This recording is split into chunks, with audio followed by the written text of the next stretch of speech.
Salam alaikum, bienvenue au seul atelier où vous pouvez faire la sieste.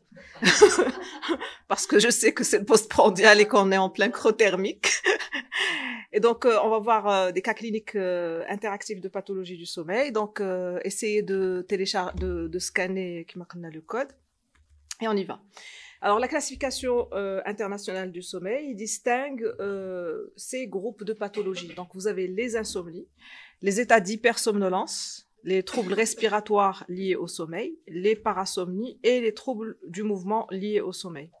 À côté de ça, on a à notre disposition un certain nombre d'outils pour le diagnostic. Ça va du questionnaire, du simple questionnaire que le patient peut faire lui-même, donc les autoquestionnaires, jusqu'au tests un peu plus compliqués, donc type enregistrement au laboratoire, voire même tests génétiques et tests dosage de la mélatonine, par exemple. Et donc, au fait, le plan qu'on va suivre, c'est le suivant. On va partir du principal symptôme dont le patient va se plaindre. Donc, un patient qui vient pour problème de sommeil ou pour toute autre pathologie, et il peut se plaindre de mal dormir ou d'avoir un sommeil de mauvaise qualité, les insomnies. Il peut au contraire avoir une plainte de trop dormir, donc on est dans le cadre des hypersomnies ou de la somnolence diurne excessive, on verra la différence tout à l'heure. Il peut se plaindre de comportements anormaux ou de mouvements anormaux au cours du sommeil. Et puis vous avez le quatrième groupe, le patient qui se plaint de mal respirer ou d'émettre des sons de la gorge qui sont anormaux au cours du sommeil. Et donc on va commencer par la première plainte, avec cet exemple de cette patiente de 23 ans qui a un antécédent d'épilepsie avec crise tonico-clonique généralisée seule. Elle était stable sous traitement, sous lamotrigine 100 mg par jour. Alors, elle vient parce qu'elle a des troubles... Monsieur Belhassan, on a démarré, c'est bon. Donc, elle se plaint de troubles du sommeil. Donc, chaque nuit, elle est incapable de s'endormir. Et elle dit que ça fait 2 ans que j'ai pas fermé l'œil. Même pas 1 minute. Et donc, quand on reconstitue un peu son histoire, au fait, ça remonte à la période de préparation des examens. Elle aurait fait une succession de nuits blanches. Par la suite, elle a commencé à avoir des difficultés à s'endormir au décours des examens. Même quand elle essayait de s'endormir à des horaires normaux, entre guillemets, elle n'y arrivait pas. Et puis, les choses se sont détériorées au fur et à mesure, à tel point qu'au bout de 6 mois, donc vers les deuxièmes partiels, elle était incapable de partir passer ses examens parce qu'elle n'arrivait plus à dormir. Et donc, qu'est-ce qu'elle faisait? Elle restait dans sa chambre, confinée, très souvent les rideaux tirés, parce qu'elle se sent fatiguée, elle sent une fatigue au niveau des yeux, et toute la journée à regarder la télé ou le téléphone et à se plaindre de mal dormir. Elle a eu de multiples consultations chez les psychiatres et donc elle a essayé plein d'antidépresseurs, plein d'anxiolytiques, plein de neuroleptiques benzodiazépiniques et non benzodiazépiniques. Elle a pratiquement tout essayé et rien ne marche. Impossible de dormir, impossible de quitter le lit et puis aggravation des crises. Alors à côté de ça, la maman qui est à côté, elle dit qu'elle la voit dormir de temps en temps. Elle la voit dormir déjà la nuit quelques heures. Minimum 4 heures, et en journée, elle dit qu'elle somnole. Elle la voit dormir de temps en temps. Et donc ça déclenche une grosse dispute parce que la fille, elle dit non, je ne dors pas. La maman dit non, tu dors. Et donc c'est quelque chose qu'on voit parfois chez les insomniaques. Alors, à votre avis, est-ce qu'il s'agit d'une insomnie? Sur ces critères, est-ce qu'il s'agit d'une insomnie? Donc, vous pouvez voter.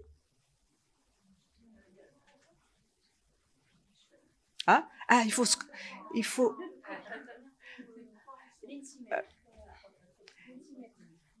Le code est en haut. Le code.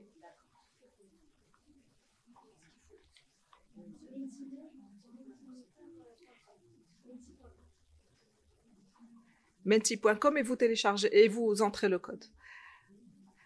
Alors, la plupart ont répondu oui. Donc, en effet, c'est la réponse juste.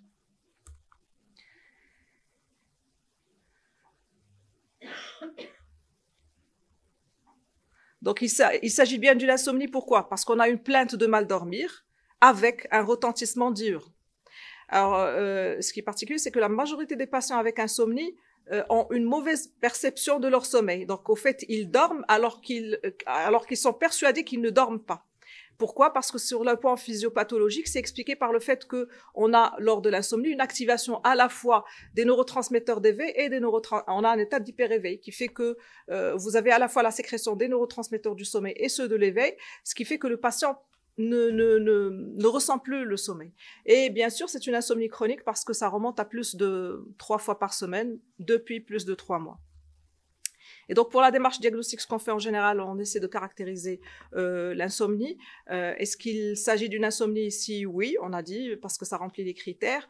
Quel type d'insomnie? Début, fin, fragmentation? On peut dire qu'elle a toutes sortes, qu'elle a les 3 types. On a un retentissement diurne, une fatigue. Par contre, pas de somnolence diurne, d'après ce qu'elle rapporte avec un Epworth 4. Pas de dépression. Une anxiété à cause de l'insomnie. Les facteurs déclenchants, ça peut être un deuil, une séparation, un déménagement, etc. Alors, chez la patiente, c'était la préparation des examens. On recherche des signes de comorbidité associés, qu'elles soient organiques, psychiatriques ou pathologie sommeil. Donc là, il y a rien de particulier en dehors de l'épilepsie qui est stabilisée. Et donc à l'évaluation psychiatrique, c'est une patiente qui est quand même assez anxieuse, elle est assez perfectionniste. L'interrogatoire de la mère, elle dit que la patiente dort quand même quelques heures la nuit. Il n'y a pas de renflement ni de mouvements anormaux au cours du sommeil et il n'y a pas d'antécédents familiaux. On évalue les habitudes actuelles de la patiente, donc son rythme de vie et de travail, les horaires de travail, est-ce qu'elle fait du travail posté. Donc au cas de tout ça, elle n'a au fait aucun rythme puisqu'elle passe tout le temps au lit. L'heure du coucher et du lever en semaine et en week-end, et pendant les vacances, elle est au lit en permanence, il mange, il lit, il regarde la télé, le téléphone, etc. Qu'est-ce qu'elle fait avant de dormir? Donc notamment on recherche s'il y a une utilisation des écrans, donc c'est ce qu'elle fait justement. L'environnement, est-ce qu'il est propice à l'endormissement, notamment pour ce qui est de la lumière, du bruit et de la température? Il n'y a rien de particulier de ce côté. Qu'est-ce qu'elle fait quand elle ne dort pas? Donc, quand elle ne dort pas, elle reste au lit, elle commence à ruminer des idées noires et bien sûr le téléphone. On recherche les habitudes alimentaires, les excitants, le classique goûter d'Yelna à 18h où on prend du café, la caféine, 6 heures après, la barrière hémato-encéphalique. Donc, c'est une habitude qu'il faut bannir si on a des troubles du sommeil. Est-ce qu'elle fait de l'activité physique ou pas? L'horaire, parce que si on fait de l'activité physique en fin de journée, on va réchauffer le corps et donc se réveiller. Et puis l'usage d'hypnotiques ou autres médicaments pour dormir, elle a essayé plein de choses et franchement ce sont les patients que je préfère, c'est quand il a essayé plein de choses et qu'il est maintenant convaincu que finalement ça va pas donner un résultat du moins au long terme. Et c'est vrai qu'ils viennent pour chercher un médicament miracle qu'ils n'auraient pas essayé, mais au fait, la solution n'est pas médicamenteuse très, très souvent. Alors, les rythmes et habitudes avant le début de la maladie, on va rechercher quelle est la durée habituelle du sommeil de nuit. Parce qu'il arrive que le patient, par exemple, ait l'habitude de dormir 7 heures, et un jour, il se rend compte que le partenaire, par exemple, il dort 8 heures ou 9 heures, il commence à se demander, non, pourquoi moi je dors pas autant? Donc, on ne change pas en général de rythme et bien sûr, on va avoir tendance à baisser le nombre d'heures de sommeil que l'on dort, mais généralement, en gros, on garde le même profil. Voir aussi s'il s'agit d'un profil petit dormeur ou grand dormeur. Le chronotype, alors du matin, les classiques c'est du matin ou du soir, mais actuellement on distingue le chronotype ours, le chronotype lion. Vous pouvez vous amuser à faire ça pour découvrir, il y a des tests pour connaître votre chronotype. Et donc l'intérêt c'est d'éliminer les diagnostics différentiels, notamment les courts dormeurs. C'est des personnes qui sont très très bien avec 6 heures de sommeil par exemple. Il est en forme avec 6 heures de sommeil, il n'y a pas de retentissement en journée, il a toujours été comme ça. Et puis chronotype du soir ou chronotype du matin, là aussi c'est des gens qui vont avoir tendance à veiller pour les chronotypes du soir. Et donc du coup ça va générer une mauvaise adaptation quand il y a des contraintes sociales, professionnelles ou à l'école. Alors pour notre patiente, avant elle dormait 7 heures par nuit et elle était plutôt du soir.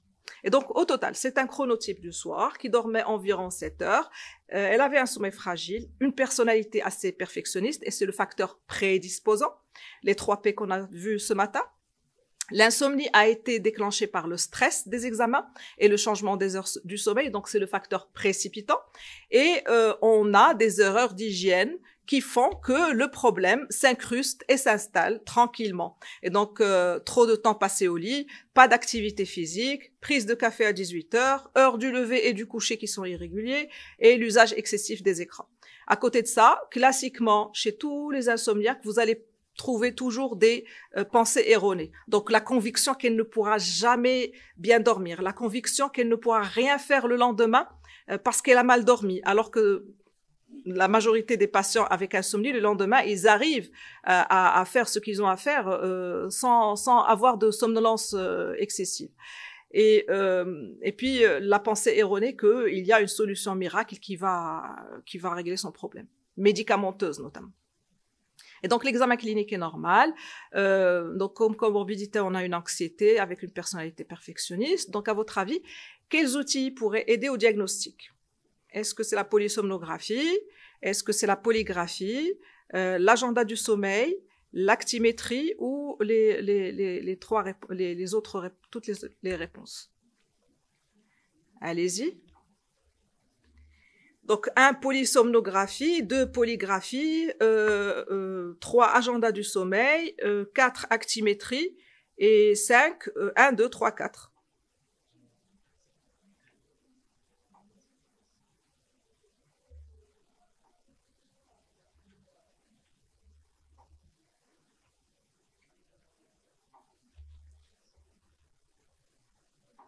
Alors, je vous donne les résultats.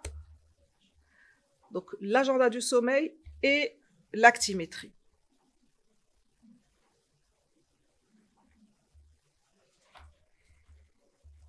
Alors, voilà à quoi ressemble l'agenda du sommeil. C'est quelque chose, c'est le devoir à domicile pour les patients. Donc, vous lui remettez ça et vous lui demandez, c'est téléchargeable sur réseaumorphée.fr, par exemple. Et donc, vous lui remettez ça et vous lui demandez de remplir ça chaque matin. Il faut éviter de leur dire de vous préciser l'heure exacte à laquelle il s'est endormi. Ça nous est arrivé d'avoir des patients qui se réveillaient un peu à 3 heures du matin et ils allumaient la lumière, allaient chercher le crayon pour aller me mettre qu'il s'est levé à 3 heures. On n'a pas besoin de réponses très précises à la minute près. On a besoin juste à peu près à quelle heure vous vous êtes couché, à quelle heure vous vous êtes réveillé, combien d'heures vous pensez que vous avez dormi. C'est tout ce dont on a besoin. Et à côté de ça, vous avez plein d'applis sur le téléphone que vous pouvez utiliser. Donc, l'avantage, c'est que c'est économique, l'utilisation facile, ça oblige le patient à s'impliquer. Parfois, c'est un peu difficile à utiliser chez certains patients. Et puis, ça reste un outil subjectif. Parce que ce que font parfois les malades, c'est que le matin de la consultation, il va remplir qu'il n'a pas dormi toute la période, pendant toute la période où vous l'avez pas vu. Ouais, il n'a pas fait ses devoirs et en plus, ouais. S'il y a des questions, vous pouvez poser des questions au fur et à mesure. Je parle trop vite. Ouais, voilà, 2 à 3 semaines, idéalement. Pour ces patients qui sont quand même sous la motrigine, ouais. C'est-à-dire à ce stade, on peut aussi envisager l'impact de la motrigine. Oui, on va y arriver pour la prise en charge, tout à fait. La lamotrigine, c'est connu, elle donne une insomnie. Mais au fait, quand elle a commencé son insomnie, elle était déjà sous la motrigine, elle était stable. Alors, sur le plan paraclinique, on peut utiliser l'actimétrie. Donc, l'actimétrie, c'est quoi? C'est une sorte de montre que le patient va porter au bras non dominant. Au fait, on a tous un actimètre dans notre téléphone et les montres connectées. Et donc là, c'est en plus l'avantage par rapport aux objets connectés, c'est que ça capte la lumière. Et donc, ça vous donne un renseignement sur l'état de veille et de sommeil en fonction de l'activité, du degré du nombre de mouvements. On appelle ça les counts. Donc, si on a plus de 40, ça veut dire que le patient est réveillé. Moins de 40, ça veut dire qu'on est en hypoactivité, il est endormi. Donc, ce que vous voyez en bleu, si vous regardez la partie qui est en bleu, ça correspond à la partie où la lumière est éteinte. Et vous voyez que l'activité, elle est beaucoup plus diminuée par rapport à avant. Donc là, vous avez beaucoup de noir, ça veut dire qu'il y a beaucoup de mouvements. Et là, beaucoup moins de mouvements, et ça coïncide avec la période où la personne a éteint la lumière. Ça coûte assez cher, dans les 150 000 dirhams.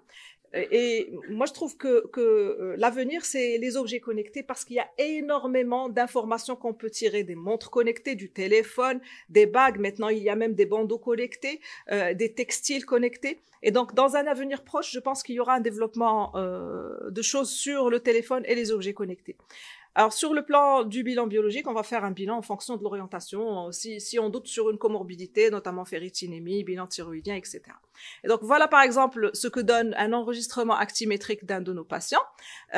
Donc, on le fait toujours en même temps que le fait qu'il remplisse l'agenda du sommeil. Comme ça, vous comparez les deux. Donc, vous avez le subjectif et l'objectif. Et donc, par exemple, ce patient-là, sur l'agenda du sommeil, il nous dit qu'il s'est couché, par exemple, à 1h du matin, il a quitté le lit à 7h et qu'il n'a pas du tout dormi.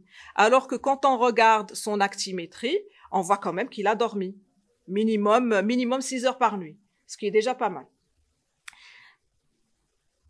Et donc, moi je pense que ça, déjà, c'est un pas en avant pour le traitement. Parce que quand il prend conscience qu'il a au fait dormi, donc déjà, ça le soulage. Ça veut dire que finalement, je ne suis pas insomniaque parce que quand vous lui dites que vous dormez au fait, là, il ne vous croit pas. Et donc, quel traitement en première intention? En 1, vous avez retenté les benzos à faible dose. En 2, vous avez les neuroleptiques non benzodiazépiniques. En 3, vous avez les TCC. Et en 4, vous avez la relaxation.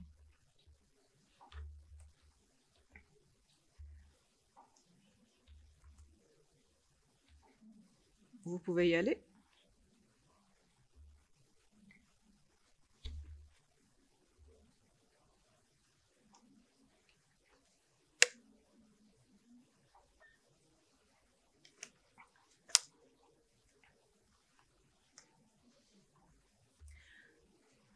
Alors, la réponse juste, c'est, en première intention, selon les recommandations, c'est les TCC. Alors, pourquoi les TCC?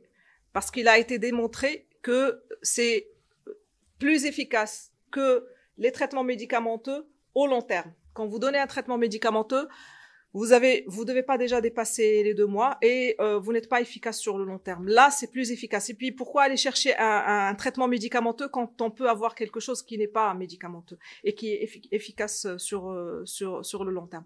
Les benzos à éviter. Les neuroleptiques non benzodiazépiniques à éviter aussi. En 15 ans, j'ai jamais prescrit de médicaments. La TCC marche très très bien, même chez les personnes illettrées. Il faut juste prendre le temps. Donc la première consultation insomnie, ça prend environ 1 heure pour tout expliquer. Donc on explique aux patients comment on dort, quels sont les mécanismes, qu'est-ce qui nous fait dormir, qu'est-ce qui nous éveille, les mesures d'hygiène, et puis on entame la TCC. Alors justement, qu'est-ce qu'on fait pendant cette TCC sommeil? Moi, je commence par expliquer les mécanismes du sommeil, qu'est-ce qui nous fait dormir, qu'est-ce qui nous fait réveiller. Et puis, on va agir sur le versant cognitif. Donc, le patient qui vient avec des croyances particulières, on va essayer de remplacer ces croyances erronées par des pensées plus rationnelles en se basant sur les données scientifiques. Donc, par exemple, il vous dit, il faut absolument que je dorme 7 heures par nuit pour être en forme le lendemain. Vous lui dites, c'est pas vous qui décidez, c'est votre horloge interne qui décide du nombre d'heures de sommeil dont vous avez besoin. Si je ne dors pas 7 heures, je risque de m'endormir en journée. Oui, mais pourtant, vous ne faites pas de somnolence diurne en journée. Ça fait 10 ans que j'ai pas dormi du tout. Moi, je leur dis, vous seriez mort.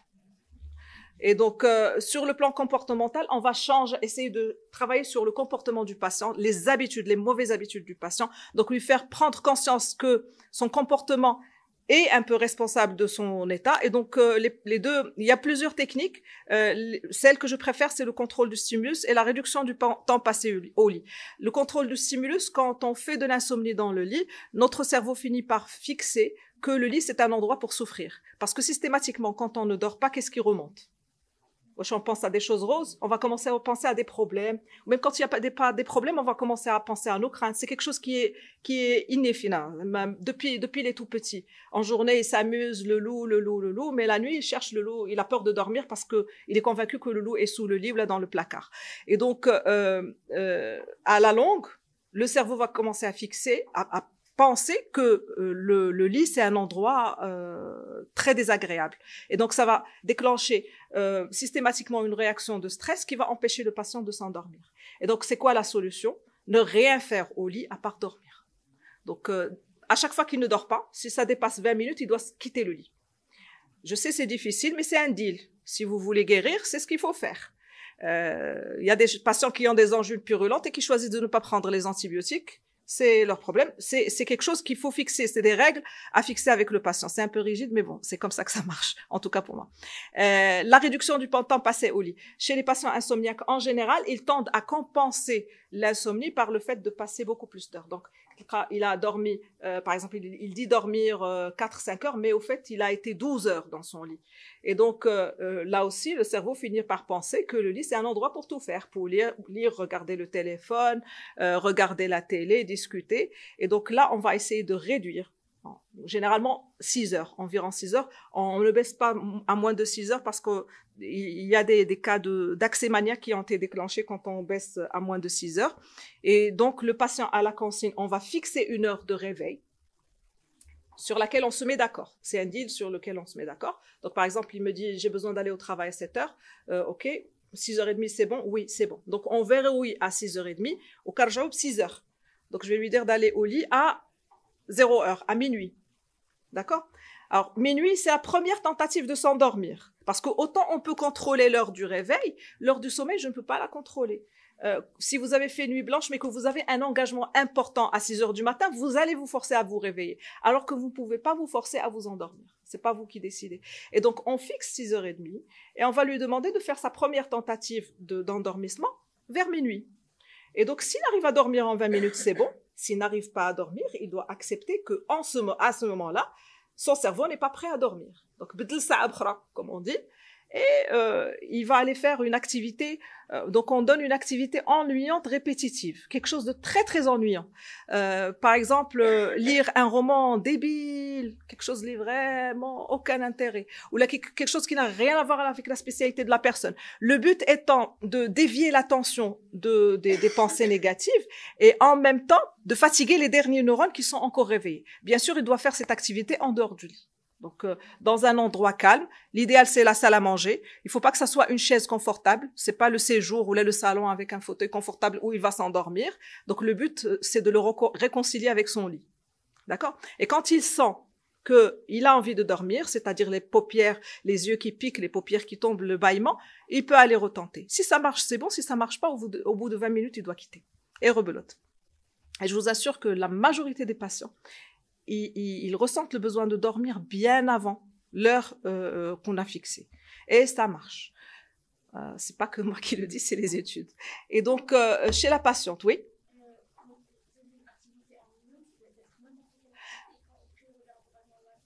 Pas la télé, parce que là, la télé, c'est de la lumière bleue. Et la lumière bleue, elle empêche la sécrétion de la mélatonine. Les écrans sont interdits. D'accord? Alors, environ 1h30, il doit arrêter les écrans. Sabih, ça marche très bien. C'est pas parce que c'est ennuyant, mais c'est parce que c'est répétitif. Et donc, ça marche très très bien là aussi. Il y a des personnes qui ont des problèmes d'endormissement au début. Ouais. Il y a d'autres qui ont un problème de réendormissement au milieu. Alors, c'est tout à fait normal de se réveiller au bout d'un cycle. À la fin de chaque cycle. Si ça dure plus de 20 minutes, là, c'est pas bon. Là, il faut quitter le lit et faire ce qu'on vient de dire et puis revenir quand on a envie de dormir. L'essentiel, c'est d'accepter. Quand on fait l'étape d'elle, accepter que c'est pas nous qui décidons, c'est l'horloge interne. Et l'horloge interne, elle sait ce qu'elle fait. Elle va vous donner ce dont vous avez besoin. Si vous n'avez pas besoin de trop dormir, elle va pas vous donner 9 heures. D'accord?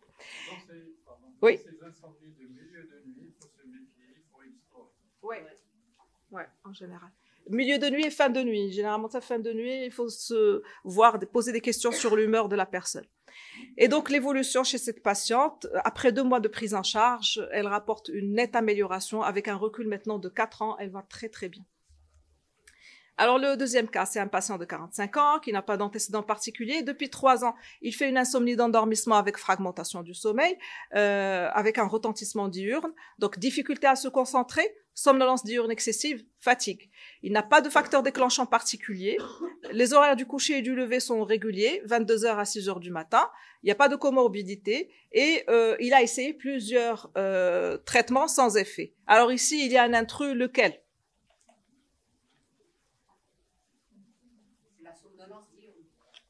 Exactement. C'est pas normal qu'un insomniaque fasse de la somnolence diurne excessive. Parce que l'insomnie, normalement, les patients sont en état d'hyper-éveil. Donc, même en journée, même quand il essaie de faire la sieste, il n'arrive pas à faire la sieste. Il va se coucher, mais il va pas pouvoir faire la sieste. Et donc, à chaque fois qu'on a un insomniaque qui se plaint d'une somnolence diurne excessive, attention, drapeau rouge, il faut se méfier des comorbidités sommeil, notamment le syndrome d'apnée obstructive du sommeil, le syndrome de jambes sans repos et la narcolepsie. Des fois, les patients ne vous rapportent ça, pas ça en premier, le syndrome de jambes sans repos, qu'il y a des gens qui pensent que c'est normal de bouger. Moi, j'ai beaucoup de patients qui pensent que c'est normal de bouger les jambes avant de dormir. Il ressent le malaise et il bouge les jambes. Il est comme ça depuis son enfance et il pense que c'est tout à fait normal. Et donc, rechercher les comorbidités sommeil. Alors, ce qui nous ramène à une question, la polysomnographie est-elle indispensable en cas d'insomnie?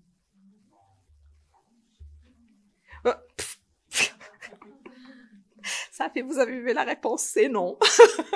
Donc, d'abord, il y a le problème du coût. D'accord, ça coûte quand même cher. C'est pas entièrement remboursé par les mutuelles. Problème de disponibilité. Et donc, en général, l'insomnie, on va pas s'amuser à faire une polysomnographie pour tout le monde. On va la faire, par contre, si on suspecte une pathologie du sommeil associée, comme chez le patient dont je viens de parler. Si on a une insomnie associée à une somnolence diurne importante ou persistante sous traitement, ou encore si c'est un patient qu'on a traité correctement, mais qui ne s'améliore pas. Troisième cas clinique, jeune étudiant. Pardon, oui. Des patients pour lesquels on pense qu'il y a de l'apnée. Oui. Et vu les délais de rendez-vous des polysomnographies, est-ce qu'on peut se limiter au début par une polygraphie tout simplement? Je vais y arriver. Ah, d'accord. Ça va être la dernière partie. Et donc, le troisième cas clinique, c'est une jeune étudiante de 21 ans. Elle se plaint de difficultés à l'endormissement, n'arrive à dormir qu'à 4 heures du matin. Il n'y a pas de comorbidité connue. L'examen clinique est normal. L'évaluation psychiatrique sans particularité. Il n'y a pas de signe de comorbidité sommeil ou autre. Et elle a déjà eu plusieurs consultations, un bilan biologique qui est sans particularité. Donc, on lui demande de faire son agenda du sommeil. Ça coïncide avec une période des examens, puis une période où elle ne partait pas à l'école, et ensuite ici une période où elle a dû passer un concours. Donc, qu'est-ce que vous en pensez? Donc, sachant que ce qui est rose, ça se voit que c'est une fille, hein. Le fluo rose. Donc, tout ce qui est rose, c'est des périodes où elle pense avoir dormi. Exactement. Donc, c'est un retard de phase. Donc, ici, vous remarquez que lors de la période des examens, elle était obligée de se réveiller entre 7 heures et 8 heures. Et du coup, elle dormait 3 à 4 heures. Par la suite, au décours de l'examen, c'est toujours 4 heures, mais elle rattrape. Et donc, ensuite, c'est la même chose. Elle rattrape. Ensuite, quand elle veut passer son concours, là aussi, elle est obligée un peu de s'endormir un peu plus tôt. Et juste après, ça se décale à nouveau. Et donc, ici, pour les troubles du rythme circadien, une question clé, c'est comment ça se passe lors des vacances. Parce que c'est généralement des patients qui vont se plaindre d'une fatigue diurne, de difficulté à s'endormir. Quand vous l'écoutez se plaindre, ça ressemble à une insomnie. Mais au fait, il faut voir comment ça se passe pendant les vacances. L'insomniaque, même pendant les vacances, ça s'arrange pas tellement. Alors que dans le retard de phase, pendant les vacances, il est libre de faire ce qu'il veut. Et au fait, dans le retard de phase, c'est l'horloge interne qui est légèrement décalée par rapport aux rythmes sociaux.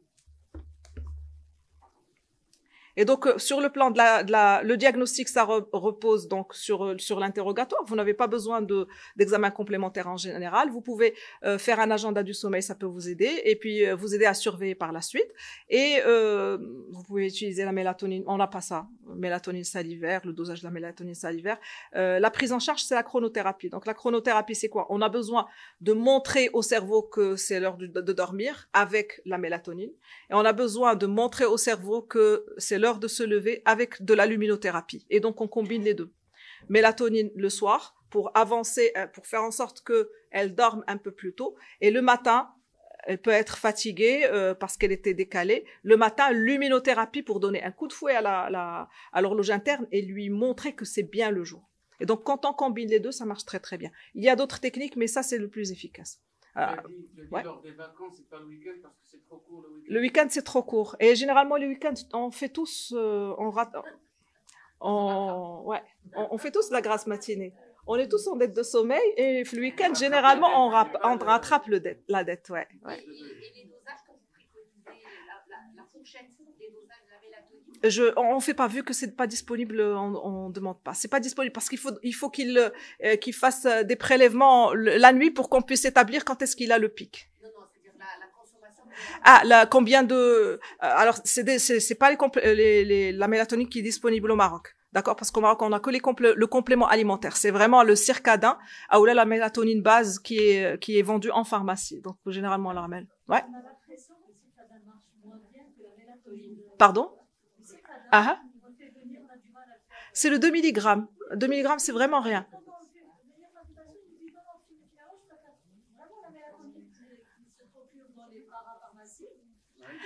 Alors, pourquoi c'est pas efficace? Il y a une étude américaine qui a été faite sur les compléments vendus over the counter. Et normalement, donc les médicaments, je sais pas si vous avez déjà vu avec les grandes bouteilles, dosées à 10 mg, mélatonine 10 mg, 15 mg. Et l'étude a démontré que la quantité de mélatonine ne dépassait même pas 0,5 dans certains, qui affichait 10. L'autre problème des compléments alimentaires, d'abord la mélatonine, dans les comprimés, elle est associée à des plantes. Et on ne sait pas, donc les plantes au niveau hépatique, qu'est-ce que ça donne, les interactions avec les autres médicaments. D'accord. Et donc si au niveau des États-Unis, ils n'arrivent pas à contrôler la quantité de mélatonine qu'il y a dans le complément, moi je fais pas vraiment confiance c'est vraiment le circadin. Et puis le circadin, s'il n'est pas associé aux autres mesures d'hygiène, aux techniques dont on a parlé, ça marche pas, parce que c'est pas neuroleptique. Je commence généralement à 2 mg, mais généralement c'est à partir de 4 mg que vous avez une efficacité. Vous pouvez arriver tel 8, ou s'il ne fait pas des choses en même temps, s'il ne suit pas une bonne hygiène de vie, c'est pas la solution miracle. Il faut lui expliquer dès le départ. Avant le coucher. Ouais. C'est pas immédiatement, parce que le circadien, ça...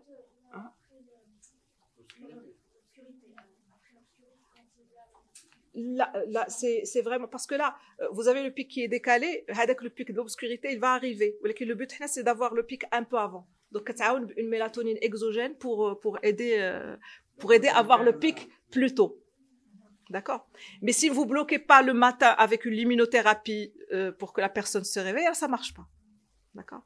Alors, deuxième, les personnes qui se plaignent de ne pas assez dormir. Maintenant, on va voir les patients qui viennent parce qu'ils somnolent de façon excessive. Alors là, il y a des situations que vous pouvez dérouiller déjà à l'étape clinique.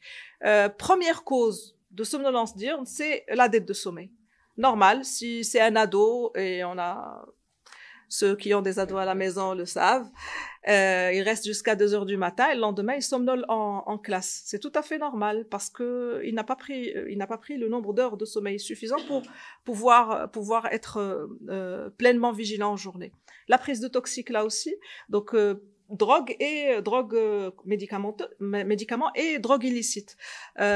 Troisième cause, rechercher s'il y a une notion de sommeil fragmenté par un trouble du sommeil. Donc on recherche si la personne ronfle, s'il y a des signes de syndrome de jambes sans repos, si le conjoint rapporte des mouvements anormaux lors du sommeil ou qu'il reçoit des coups de pied dans le cadre du syndrome de mouvement périodique de jambes au cours du sommeil. Et puis quand on a éliminé tout ça, il se peut qu'il s'agisse d'hypersomnie. Donc, première situation, vous allez pouvoir la gérer à l'étape clinique. Donc, c'est quand le sommeil est insuffisant, usage de médicaments ou toxiques. Donc, grâce à l'agenda et plus ou moins recherche de toxiques. Si c'est un patient qui se plaint d'un sommeil qui est fragmenté, on recherche les signes de comorbidité sommeil et à ce moment-là, on pourrait avoir besoin de polysomnographie. Et après, vous avez la troisième situation où le patient a assez dormi, mais il est incapable de maintenir un niveau de vigilance correct en journée. Et là, on va suspecter une hypersomnie. Et donc, dans l'hypersomnie, on peut avoir recours à ces différents tests pour différencier la narcolepsie type 1-2 de l'hypersomnie idiopathique ou du syndrome de Klein-Levin, les deux dernières entités étant très, très rares. Alors, pour les hypersomnies, rapidement, on distingue le type 1 et le type 2. La durée totale est augmentée et pourtant, le patient fait des attaques de sommeil en journée qui peuvent survenir des situations inhabituelles. J'ai eu un patient qui s'est endormi en conduisant une grosse moto. qui s'endorment en classe, c'est très très fréquent. Et donc le type 1, c'est quand on a la cataplexie. Le type 2, c'est quand on n'a pas la cataplexie. Les autres entités sont beaucoup moins fréquentes. Alors, ce qui me ramène à ce patient, 31 ans, mécanicien d'avion, sans antécédent particulier. Il est venu en consultation pour une fatigue avec céphalée et des difficultés à s'endormir. Donc, c'est un patient que j'avais vu en consultation quand j'étais résidente. Et donc, il bâillait. On était en train de parler, à chaque fois il bâillait. Moi, je me disais, comble de l'impolitesse, qu'est-ce que c'est que ça? À un certain moment, quand j'examine les réflexions supérieures, le temps de passer au membre inférieur, il est déjà endormi. Et donc, quand je lui pose, et lui, ça le gênait pas. Il a été comme ça depuis son enfance, il n'y a pas de problème. Mécanicien d'avion, s'il vous plaît. Et donc, quand je pose la question, donc, encore heureux. Encore heureux. Et donc, ça remonte vraiment au jeune âge. Donc, il avait une somnolence diurne excessive et il s'endormait très, très souvent en classe. Et donc, chez ce patient, quels sont les éléments qui pourraient nous orienter vers une narcolepsie avec ou sans cataplexie ou une narcolepsie en général? Et je vais pas faire la même erreur de tout à l'heure. Voilà.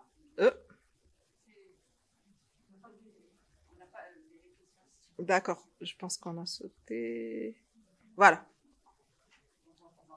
Alors, première proposition, cataplexie. Deuxième, hallucination hypnagogique. Troisième, paralysie du sommeil. Quatrième, fragmentation du sommeil. Cinquième, 1, 2, 3. Sixième, toutes les réponses précédentes.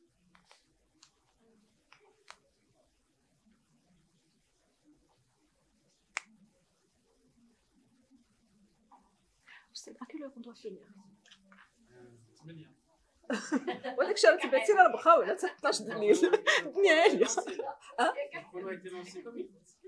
D'accord, ça c'est bon. J'ai pas fait attention au chrono.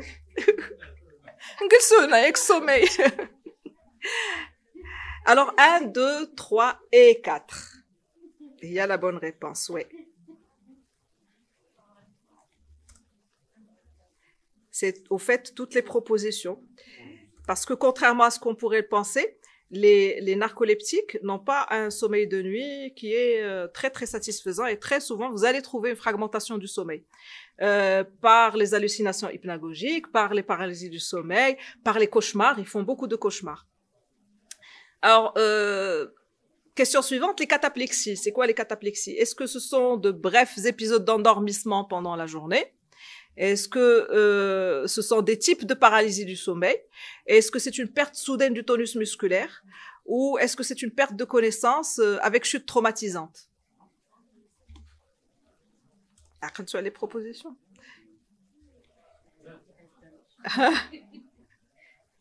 Allez-y. Mémoire de travail en postprandial.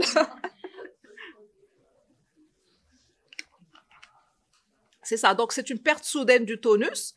Et ce qu'il faut retenir, c'est que c'est une perte progressive. Le patient ne tombe pas. C'est pas comme drop attack ou là comme une chute atonique de l'épileptique. Et là, le patient, il s'affaisse.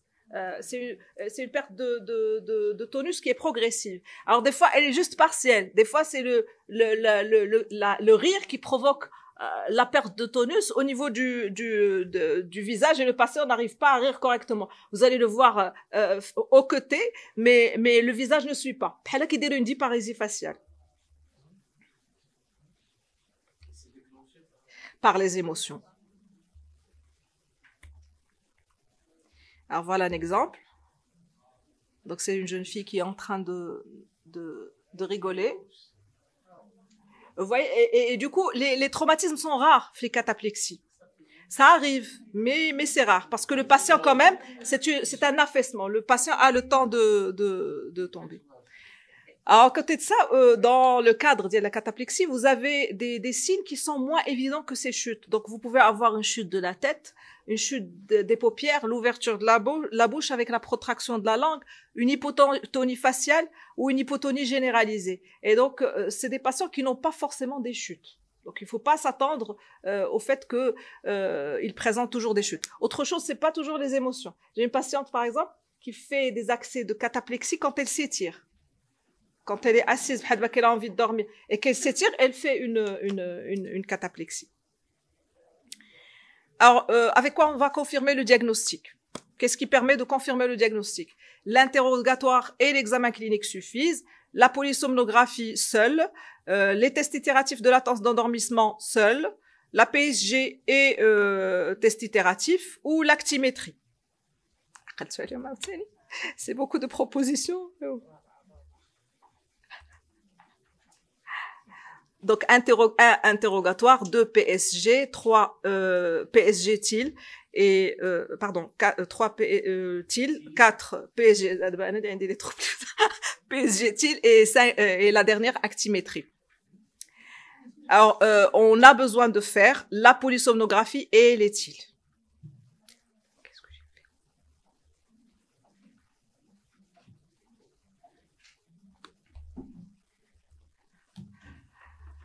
Alors voilà un exemple de test itératif de latence d'endormissement. Donc qu'est-ce qu'on cherche? Faire des tests de latence d'endormissement. Au fait, c'est 5 tests qui durent environ 20 minutes, qui sont espacés de 2 heures. Et normalement, on le fait après une polysomnographie pour s'assurer d'abord que le patient a bien dormi, parce que s'il a dormi chez lui, je sais pas, peut-être qu'il a fait une dette de sommeil. Et donc on s'assure que le patient a bien dormi et on cherche s'il n'y a pas d'autres comorbidités sommeil. Et donc le lendemain, on le garde, on allège un peu le dispositif d'enregistrement, on garde juste le nécessaire pour scorer le sommeil. Et donc on va faire 5 tests espacés de 2 heures. Chaque test dure 20 minutes. On va lui demander de s'endormir en le mettant dans des situations propices à l'endormissement. Et donc normalement, si je vous mets de la situation après une bonne nuit de sommeil et en plus à l'hôpital, combien de temps? 7, 10 minutes? 7, il faut explorer. Un sujet normal, soit qu'il va pas pouvoir dormir, parce que c'est pas son lit, soit que il va mettre du temps pour s'endormir. Ça devient pathologique quand c'est moins de 8 minutes. Et les cas les plus catastrophiques qu'on a vus, c'était des patients en lit, on leur a demandé de s'endormir. Le temps d'arriver le PC pour lancer l'enregistrement, il était déjà en sommeil paradoxal. Et donc, l'autre critère pour les tests itératifs de latence d'endormissement, c'est qu'il doit vous faire minimum 2 entrées en paradoxal. Normalement, le sommeil paradoxal a une régulation circadienne. On ne le fait en général que le petit matin. Si on en fait beaucoup en journée, c'est pas normal. Et donc, c'est des patients qui font facilement du sommeil paradoxal. L'autre chose, la polysomnographie, c'est que il est très fréquent de voir qu'il commence le sommeil paradoxal dès le début du cycle. Alors, le diagnostic repose sur l'anamnèse, les accès, les attaques de sommeil, plus ou moins cataplexie, paralysie du sommeil, hallucination hypnagogique. La PSG confirme que le patient a bien dormi la nuit et élimine les comorbidités sommeil. Les tests itératifs de latence d'endormissement, on vient d'en parler. Le dosage de l'hypocrétine, il fait partie des critères, selon les recommandations internationales, mais il n'est pas disponible. Après, je pense, j'avais posé la question à un expert américain, si on n'a pas le dosage d'hypocrétine, qu'est-ce qu'on fait? Il m'a dit que la seule pathologie qui donne la narcolepsie avec cataplexie, c'est la narcolepsie type 1, qui donne la cataplexie. C'est un phénomène qu'on ne voit qu'avec la narcolepsie type 1. Et donc, je pense que c'est pas vraiment obligatoire. Parce que même en France, ce n'est disponible que dans 2 centres, Montpellier ou Flian. Et donc, alors, avec la polysomno, tu arrives à gérer. D'autant plus que l'hypocrétine, je ne l'interdis là. C'est différencier le type 1 et le type 2. Le type 1, elle est inférieure à 110 nanogrammes, alors que le type 2, c'est normal. Et donc, ça m'a... Sans impact après. C'est une PL avec recherche. Thérapeutique. Si vous avez déjà la somnolence diurne excessive, l'éthyle positif, la cataplexie, ça fait vous avez le. Après, ce qu'on peut faire, c'est aussi la recherche de l'HLA-DQB1 0602. Il est associé dans plus de 98% des cas à une narcolepsie type 1. Sauf que il est présent même une bonne partie de la population qui n'a rien.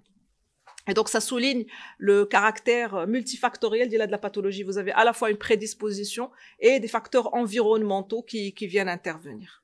Est-ce qu'il y a une différence de prise en charge entre le type 1 et le type Au fait, c'est la même chose, parce qu'on reste sur du symptomatique. Donc, le type 1, on ne va traiter que la somnolence diurne, on va traiter la somnolence diurne excessive et les phénomènes cataplexiques, alors que le type 2, c'est... Alors, il y a un travail qui a démontré qu'au fait, tous les types 2 finissent par évoluer vers un type 1.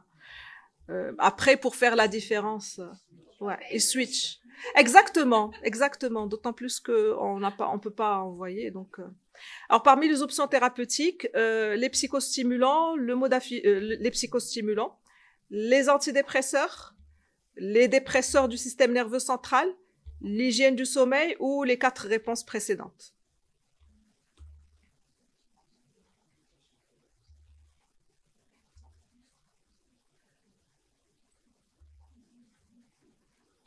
Vous pouvez y aller. Donc, 1, psychostimulant, 2, antidépresseurs, dépresseurs du système nerveux central, 4, hygiène du sommeil et les autres.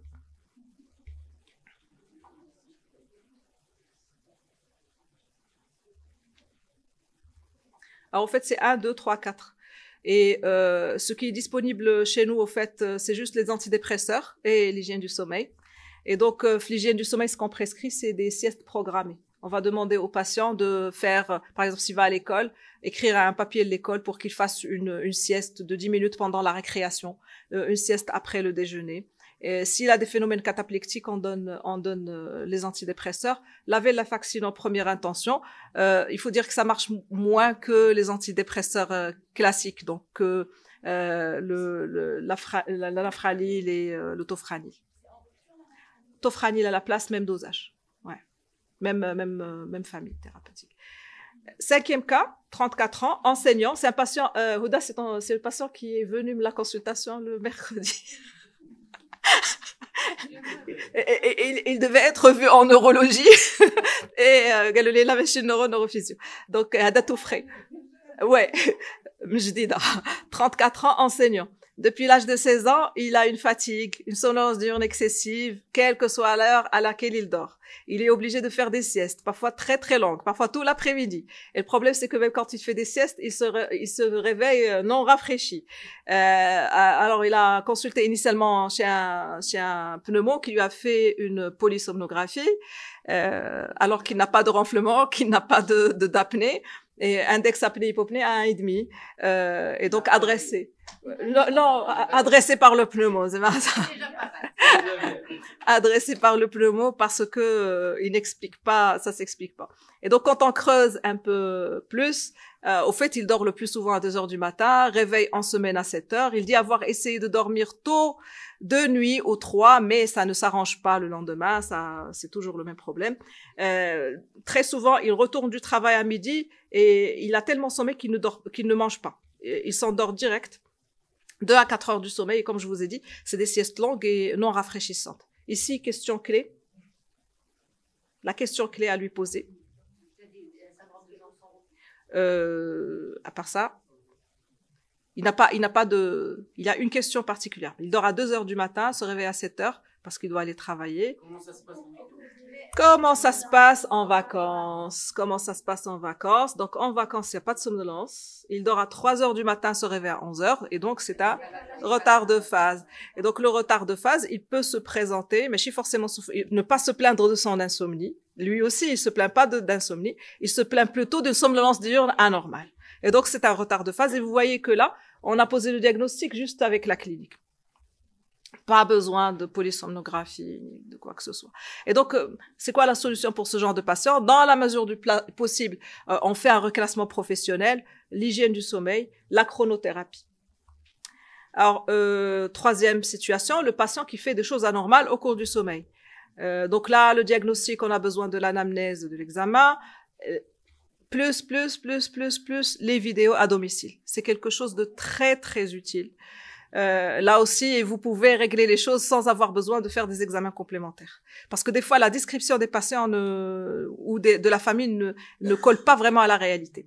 La vidéo PSG en laboratoire, avec ou sans privation du sommeil, avec ou sans réveil forcé, on verra quand est-ce qu'on fait les réveils forcés. Vidéo EG si on suspecte une origine épileptique. Et puis, si on suspecte une épilepsie associée à un trouble du sommeil, on peut faire une PSG avec un montage EEG détaillé.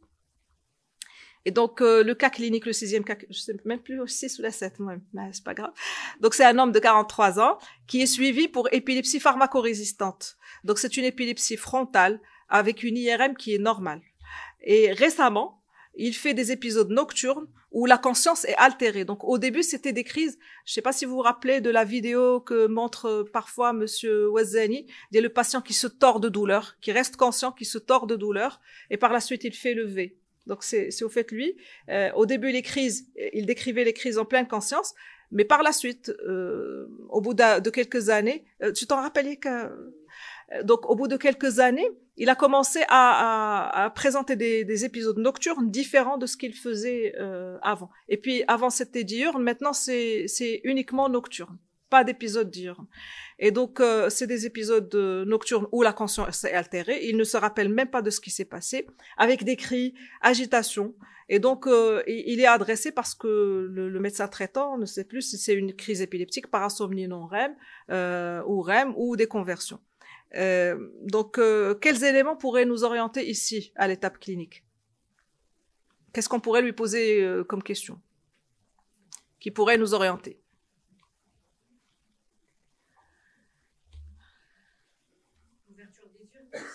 Oui. Est-ce qu'il se rappelle ou pas? Donc, il se rappelle pas. Il se rappelle pas de faire quoi que ce soit la nuit. La durée de l'épisode, oui. L'horaire, est-ce que c'est en début de nuit ou est-ce que c'est vraiment à un moment fixe ou pas? Et donc, en gros, on demande aussi, important, l'antécédent de parasomnie. Un adulte, normalement, s'il n'a pas été parasomniaque dans l'enfance, en principe, il ne fait pas de parasomnie à l'âge adulte. Qui coule des antécédents et il y a une réapparition de la parasomnie suite à des facteurs particuliers, à moins que il soit sous certains neuroleptiques. Le zolpidem, ou même les Z-drugs en général, si vous les donnez et que le patient comme on dit devant la télé, il peut se lever, prendre sa voiture et partir. Et donc les bêta-bloquants, l'Avloca. Somnambulisme, chez quelqu'un qui n'est pas somnambule. Je pense que... Ouais. D'accord, voilà. Donc il y a toujours, en général, c'est des patients qui ont été somnambules dans l'enfance ou la terreur nocturne dans l'enfance. Et donc on demande aussi l'horaire de survenue. Est-ce que c'est stéréotypé ou pas? C'est très très important. Est-ce que c'est toujours la même chose qui se répète? Parce que le somnambule, à chaque fois, il va vivre un scénario différent. Voilà, un hyperapsique, c'est toujours le même circuit qui est activé. La durée, la conscience après l'épisode et le souvenir de l'épisode. Et donc voilà son enregistrement. Désolée, je suis obligée de masquer un peu. Donc il se lève d'un coup, des cris. Je vous assure qu'il a réveillé le bâtiment, tout le bâtiment. Yes, ouais. Ma chérie, le technicien. Alors, remarquez l'attitude tonique de l'hémicorps droit et dystonique de l'autre. Et il écrit. Voilà, oui. Et aucun souvenir. Il a un faciès. On voit qu'il a peur, mais par la suite, il se souvient absolument de rien. Ouais. Oh. Bon, je te dirai l'évolution. On va arriver à l'évolution, ça va vraiment pas de chance. Et donc, on est d'accord, ça fait épilepsie. Alors, ce qui complique les choses chez lui un peu, c'est que le G intercritique était normal, le G percritique. Non, intercritique, il y avait absolument rien. Le percritique, tu vois rien. Ouais, le percritique, rien. L'intercritique aussi, et en postcritique, il n'y a pas de ralentissement. Tu ne vois rien. Et donc, des crises focales motrices, hypermotrices avec automatisme vocaux, expression de peur. Il y a une expression de peur. On voit visiblement qu'il a peur, mais on peut pas dire que c'est une crise émotionnelle parce qu'il n'est pas conscient. S'il avait été conscient et qu'il nous rapporte qu'il a peur, qu'il voit quelque chose et qu'il sent une peur, on va dire que c'est une crise émotionnelle. Alors, c'est pas fini. C'est pas fini. Le reste de la polysome, le reste de l'enregistrement en dehors de la crise, voilà ce qu'on voit.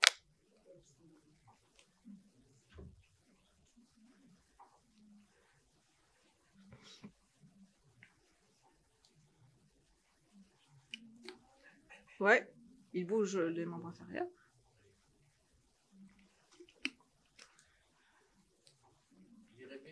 Il est réveillé. Mais tout son enregistrement, il a un sommeil fragmenté, il n'arrête pas de bouger. Il n'arrête pas de bouger, il n'arrête pas de bouger. Ça dure toute la nuit. J'ai souffert en regardant parce que vraiment, il ne dépasse pas le stade 2, qui est entre le 2. Possible. Mais bon, il a une dysplasie, il a une dysplasie, il a allé se faire opérer. Et donc là, syndrome de jambes sans repos, mais là aussi qu'il n'a pas jugé utile de nous rapporter. Il ne s'en est jamais plaint. Et donc quand on revient et qu'on pose la question, il dit oui, en effet, j'ai des sensations désagréables qui me gênent. Et à cause de ces sensations, je suis obligée de bouger. Et c'est pas juste les jambes sans repos, hein. C'était aussi la tête. Il ressent l'inconfort au niveau des épaules, des membres. Il bouge toute la nuit. Il n'arrête pas de bouger. Son hypnogramme est affreux. Donc c'est pas pour vous faire le coup d'il taillara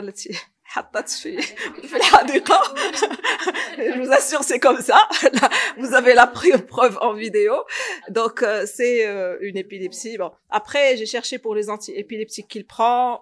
Il y a les anti-épileptiques, le topéramate peut-être, mais tout le monde n'est pas d'accord sur ça. Il n'y a pas vraiment de cause médicamentale. Ce qu'il prenait, les anti-épileptiques, généralement, ils ne donnent pas de syndrome. Voilà, c'est comorbide. Donc, on doit quand même faire un petit bilan. Et donc, pour dire qu'il a un syndrome de jambes sans repos, est-ce que j'ai besoin de la clinique seulement? Est-ce que j'ai besoin obligatoirement de la polysomno? Est-ce que j'ai besoin d'une actimétrie ou les trois? Pour ce patient? Oui, en général. En général, pour dire que j'ai un syndrome de jambes sans repos, est-ce qu'il me faut la clinique, la PSG, l'actimétrie ou les trois?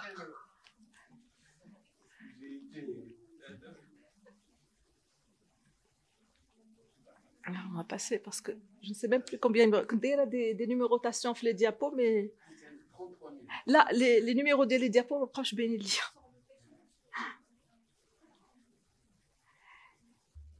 Alors, au fait, pour faire le diagnostic, vous avez besoin juste de la clinique. C'est cliniquement un patient qui va rapporter au moment, le soir, typiquement c'est le soir au moment de se coucher, une sensation désagréable au niveau des membres inférieurs, qui va le pousser à bouger les membres inférieurs, et quand il va se lever et déambuler, ça disparaît. Donc, pour différencier, par exemple, des neuropathies diabétiques où la douleur va persister même quand il va se lever. Et donc, vous n'avez pas besoin de plus sur le plan clinique. Après, la confusion qu'est-ce qu'on souvent avec le syndrome de mouvement périodique de jambes au cours du sommeil, qui est un diagnostic là polysomnographique. Mais pour le syndrome de jambes sans repos, vous n'avez besoin que de la clinique. Et donc, on va rechercher systématiquement une prise médicamenteuse. Premier pourvoyeur, c'est les antidépresseurs. Pratiquement tous. Apparemment, un peu moins les antidépresseurs de l'ancienne génération, notamment les tricycliques et le bupropion. Un peu moins, mais ils sont pas complètement... et ce serait dose dépendant là aussi. Alors, dans le bilan, généralement, on demande une NFS, une ferritinémie, une créatinine, EMG, échodoppler, en général non, sauf si on suspecte un diagnostic différencié, qu'on n'arrive pas vraiment à faire la part des choses. La PSG n'est pas systématique. On va la faire si on suspecte notamment un SAOS associé. Le SAOS, c'est une comorbidité fréquente. Et quand on arrange le SAOS, ça s'arrange aussi sur le plan des membres inférieurs. Donc finalement, c'est un patient qui a une épilepsie avec des crises hyperkinétiques lors du sommeil, avec un syndrome de jambes sans repos. Qu'est-ce qui pourrait faire d'une paire de coups chez lui? La prégabaline. Donc c'est ce qu'on a. Au fait, pourquoi je disais pas de bol tout à l'heure? Parce qu'il a déjà tenté le régime cétogène. Il a été libre de crise pendant 2 mois. Et un soir, il est sorti entre amis, il a mangé une glace et il a fait une crise le soir. Et depuis, il a été dégoûté, il voulait plus tenter le régime, alors que ça avait donné un très très bon résultat. Il est parti pour bénéficier d'un bilan pré-chirurgical en Belgique. Ils ont retenu l'indication chirurgicale. Ils ont fait tout le bilan et alors qu'il préparait, il tombe sur un trouble de l'hémostase c'est une dysplasie qui contre-indique totalement tout geste chirurgical au niveau cérébral. Il y a un neurochirurgien qui est à Necker, qui s'appelle Thomas Blum, un peu comme ça, le nom, il va bien le retenir. Et en fait, c'est le seul qui fait, en France en tout cas, des traitements par laser, dysplasie. Il est à Necker. D'accord. Pour des patients comme ça qui ne peuvent pas être... Alors, en Belgique, ils ont proposé de lui mettre un stimulateur du vague. Et entre-temps, on a substitué, je pense qu'il était sous topiramate, on a changé vers la prégabaline pour voir si ça donnerait pas un bon résultat. 7e cas clinique, 14 ans, antécédent de crise fébrile. Dernière crise, à l'âge de 5 ans, il a été sevré dans l'année. Depuis 2 ans, il fait des épisodes nocturnes de cris avec agitation. Et donc, il a consulté en pédiatrie. Ils ont retenu le diagnostic de crise épileptique nocturne hypermotrice et ils l'ont mis sous valproate. Valproate inefficace, switch vers le vétiracétam seul, inefficace, adjonction de clobazam. Sous clobazam, évolution favorable. Dès qu'ils essaient de sevrer du clobazam, rebelote, ça revient. Et donc, il est adressé pour vidéo-EEG, éventuellement bilan préchirurgical. Et donc, quand on reprend les 5 questions clés, est-ce qu'il a un antécédent de parasomnie non-REM dans la petite enfance? Oui. Est-ce que le caractère est stéréotypé? Non. La durée, ça va de quelques minutes à 30 minutes. La conscience après l'épisode, il se rendort immédiatement, il n'arrive pas à se réveiller immédiatement. Souvenir de l'épisode, aucun. Et puis, surtout, le fait que ça soit pas stéréotypé. Donc là, clairement, déjà, à l'étape clinique, c'est clair que c'est une terreur nocturne. Et donc, sauf que là, l'enfant était sous anti-épileptique depuis un bon moment. Et donc, moi qui leur dis terreur nocturne, ils vont pas être convaincus. On a enregistré pour les convaincre. Donc déjà, quand vous regardez le EEG, on est en plein stade 3.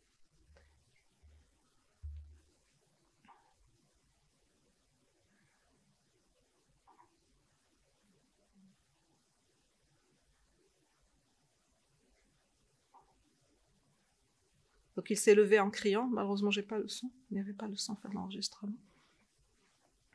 Alors, typiquement, les enregistrements en laboratoire, les épisodes sont beaucoup plus courts que à la maison. Et donc, vous remarquez qu'il est assis, les yeux ouverts, mais vous avez toujours une activité en stade 3. Vous voyez les artefacts, mais vous arrivez à deviner quand même les ondes lentes du sommeil lent profond, pas d'anomalie épileptique percritique ni intercritique. Et donc, c'est bien une parasomnie du sommeil lent profond. Donc, on a sevré progressivement. Et donc là, je vous ai donné la réponse. Alors, pourquoi il répondait ça explique un peu pourquoi il répondait à l'urbanil. À chaque fois qu'on sevrait, au fait, c'était pas une épilepsie pharmacorésistante, mais plutôt et quand même, il a eu plusieurs mois de traitement antiépileptique. Donc, diagnostic retenu, parasomnie du sommeil lent profond, Hmarlil. Alors, chez l'enfant, c'est mignon. Là, c'est chez un adulte. Ah, là, heureusement, c'est pas chez nous. Vous avez une autre variante.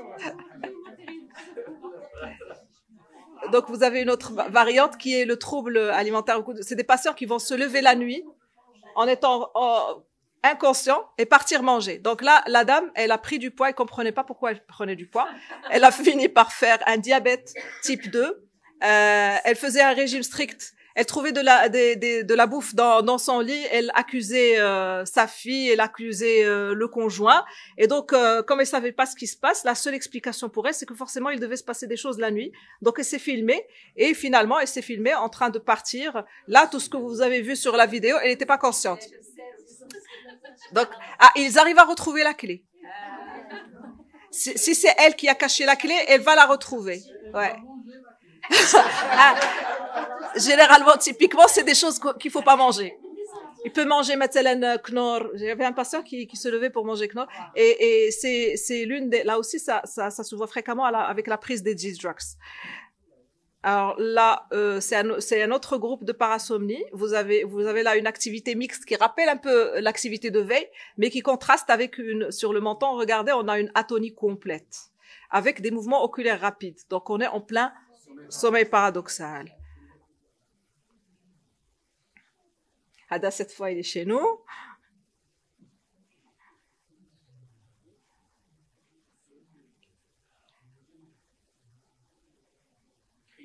Oui, il crie « Shiddo, shiddo, shiddo, shiddo, shiddo ». Heureusement que le matériel est solide. Et donc, c'est quelques secondes, le temps qu'il se réveille, Parce que vous voyez, là, on comprend pourquoi dans le paradoxal, il se réveille plus vite. Parce que l'activité, elle ressemble à l'activité de veille. Donc, on passe d'une activité mixte à une activité mixte. Alors que le parasomnie du sommeil lent profond, c'est très difficile de passer d'un état hyper synchronisé à un état. C'est pour ça que les enfants ne se réveillent pas généralement. Et donc là, j'ai retiré la diapo parce que j'avais peur de dépasser le temps. Juste une petite note sur le fait que si vous devez le mettre sous benzo, il faut faire une polysomno avant. La polysomno n'est pas systématique si vous avez un Parkinsonia par exemple qui le fait. Mais s'il ne répond pas à la mélatonine et que vous devez faire mettre sous benzo, il vaut mieux demander la polysomno pour s'assurer qu'il n'y a pas de syndrome d'apnée associé. L'autre chose, c'est que s'il s'améliore pas, il faut rechercher d'apnée parce que des fois les apnéiques, qu'est-ce qui se passe? J'ai rien touché. C'est bon. Donc des fois les apnéiques peuvent vous faire des comportements agressifs ou une mise en scène de rêve suite aux apnées justement. Et donc pour différencier, là vous pouvez screener rapidement on en a parlé, pour différencier les parasomnies du sommeil lent profond, des parasomnies du trouble du comportement en sommeil paradoxal, des crises épileptiques et des crises conversives. Recherchez toujours l'horaire, la durée, le contact, est-ce qu'il est préservé ou pas, le caractère stéréotypé ou non, ça ne va être stéréotypé que dans les crises épileptiques, et puis le souvenir. Donc le souvenir, en général, dans le lent profond, il se souvient pas vraiment, c'est des flashs. Au fait, même le lent profond, c'est un rêve. Dès que le dogme dit le rêve n'existe que lors du sommeil paradoxal, c'est pas vrai. Parce qu'on fait tous un rêve en sommeil lent. Quand on est en train de s'endormir et qu'on fait la myoclonie d'endormissement, généralement, vous rêvez que vous êtes tombé d'une hauteur ou là, d'un vélo ou quelque chose comme ça.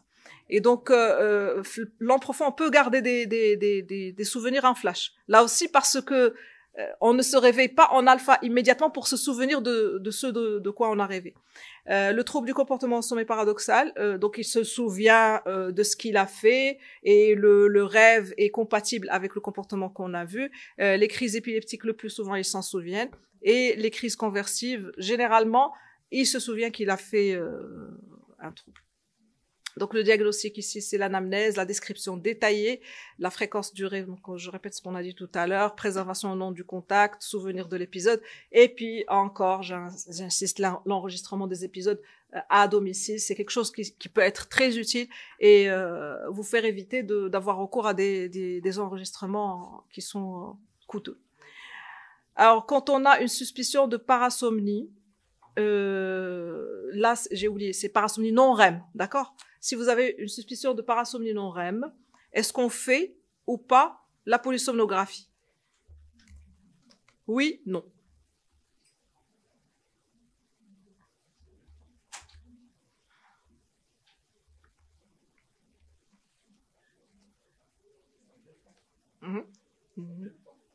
C'est au piège.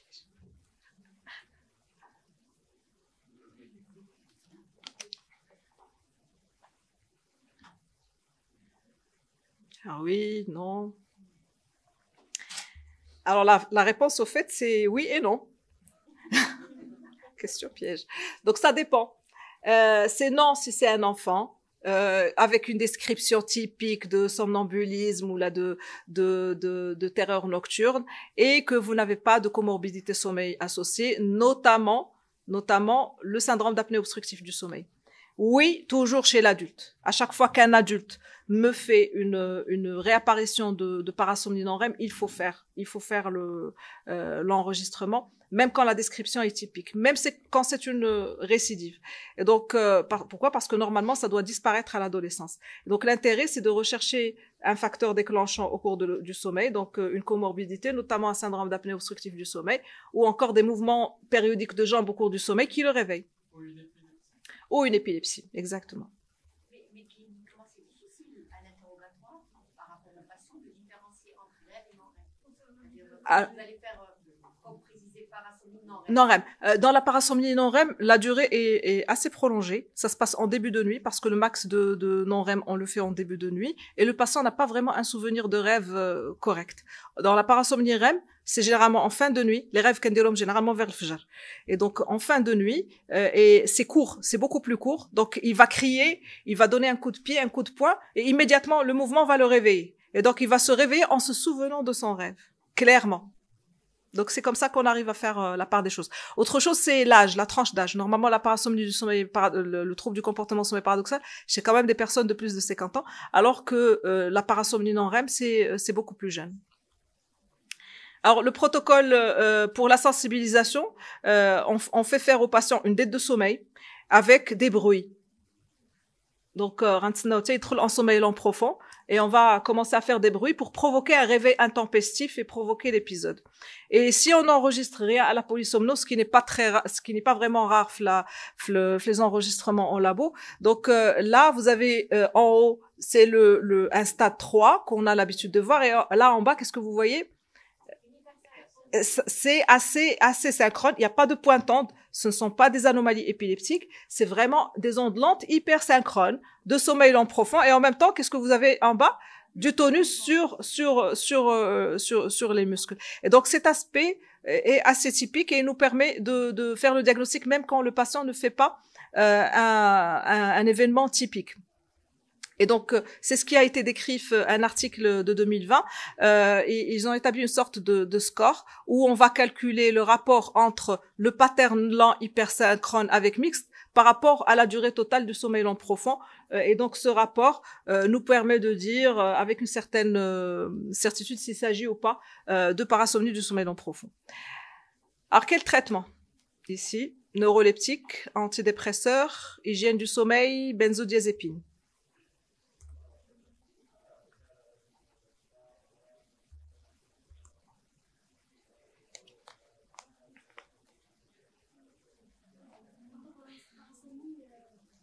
Parasomnie non REM.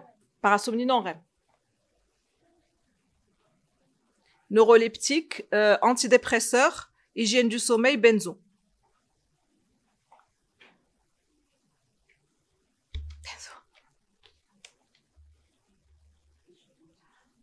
C'est un piège aussi. Oui et non. Hein? واحد اللي قال hygiène du sommeil. حشومة. واحد.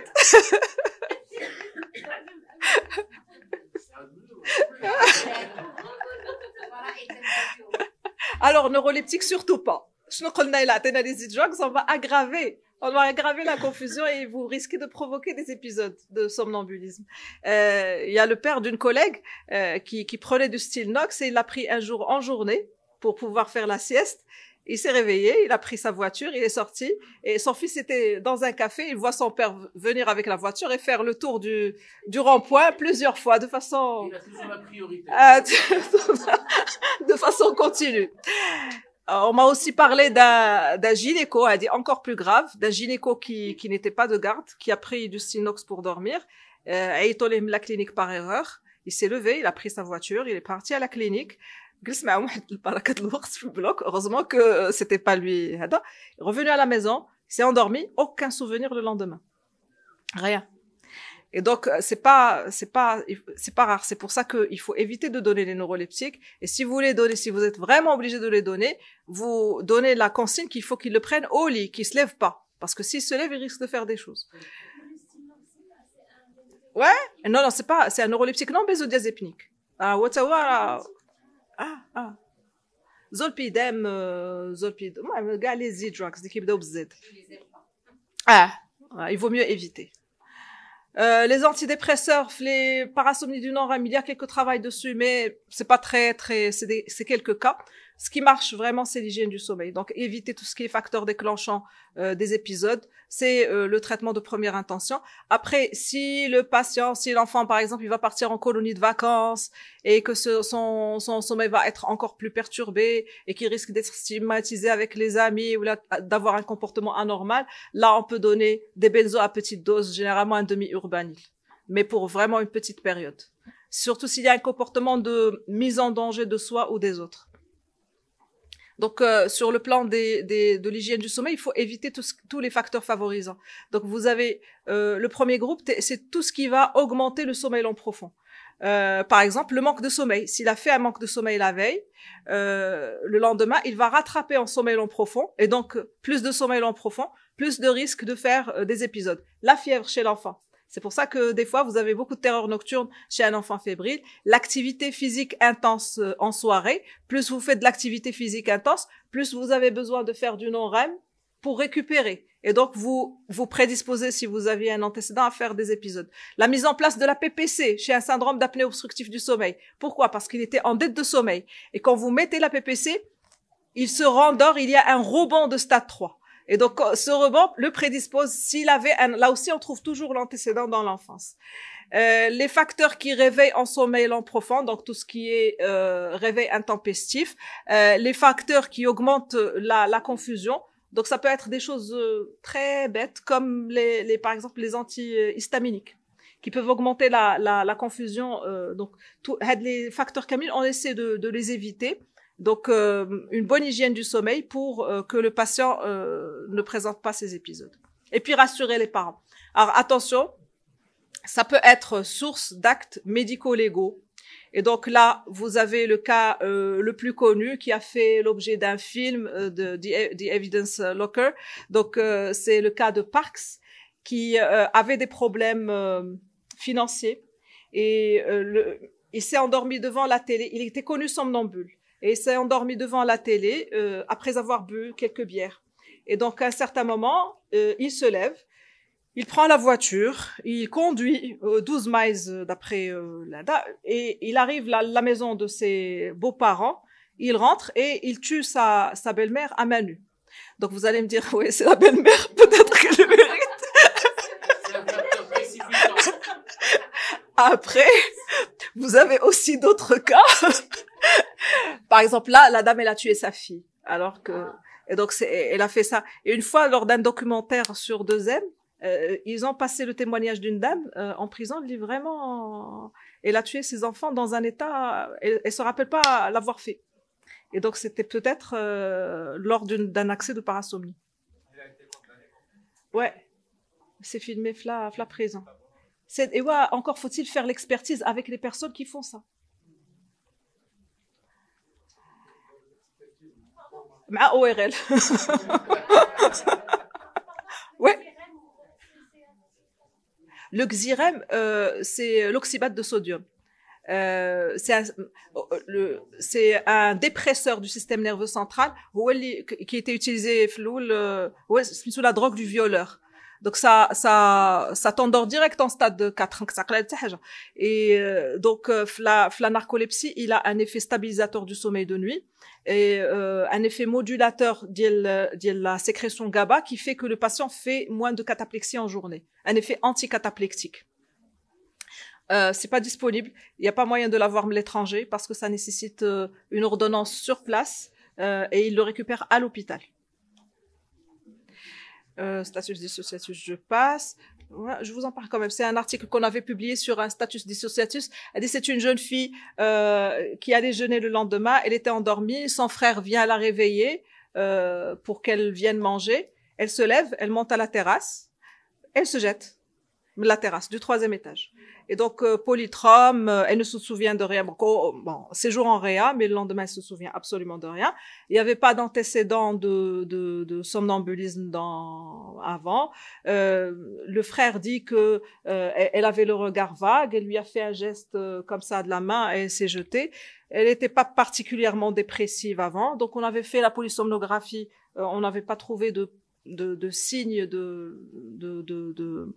de parasomnie du sommeil lent profond, c'est-à-dire que le profil, elle n'avait pas. Et donc, en poussant à l'interrogatoire, en fait, elle faisait des épisodes de chute, des changements de voix, c'était diurne là, mais jamais au cours du sommeil. Et donc, on a fini par retenir le diagnostic de trouble dissociatif.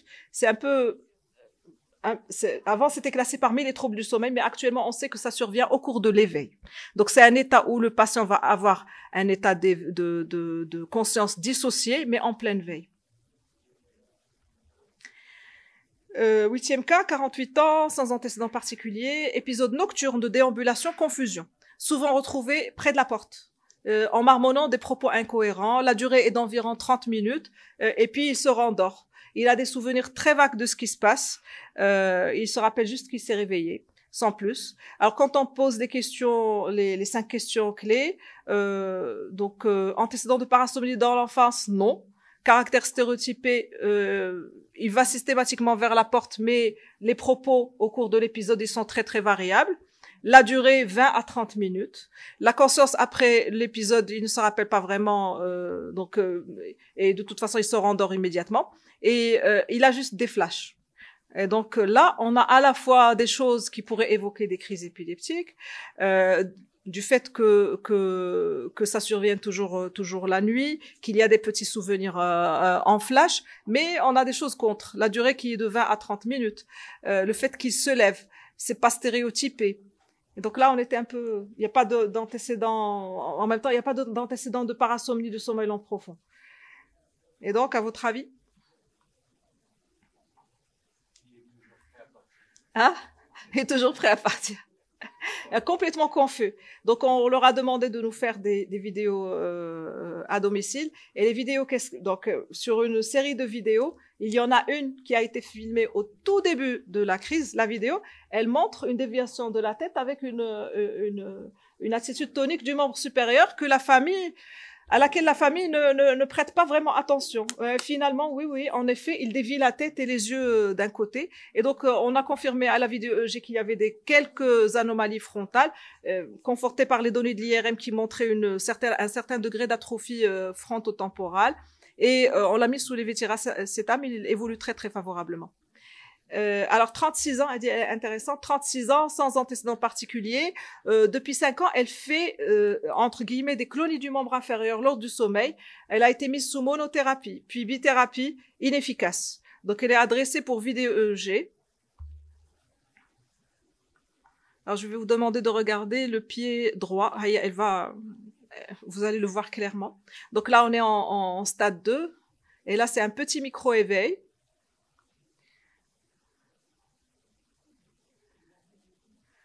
Attendez. Voilà, regardez.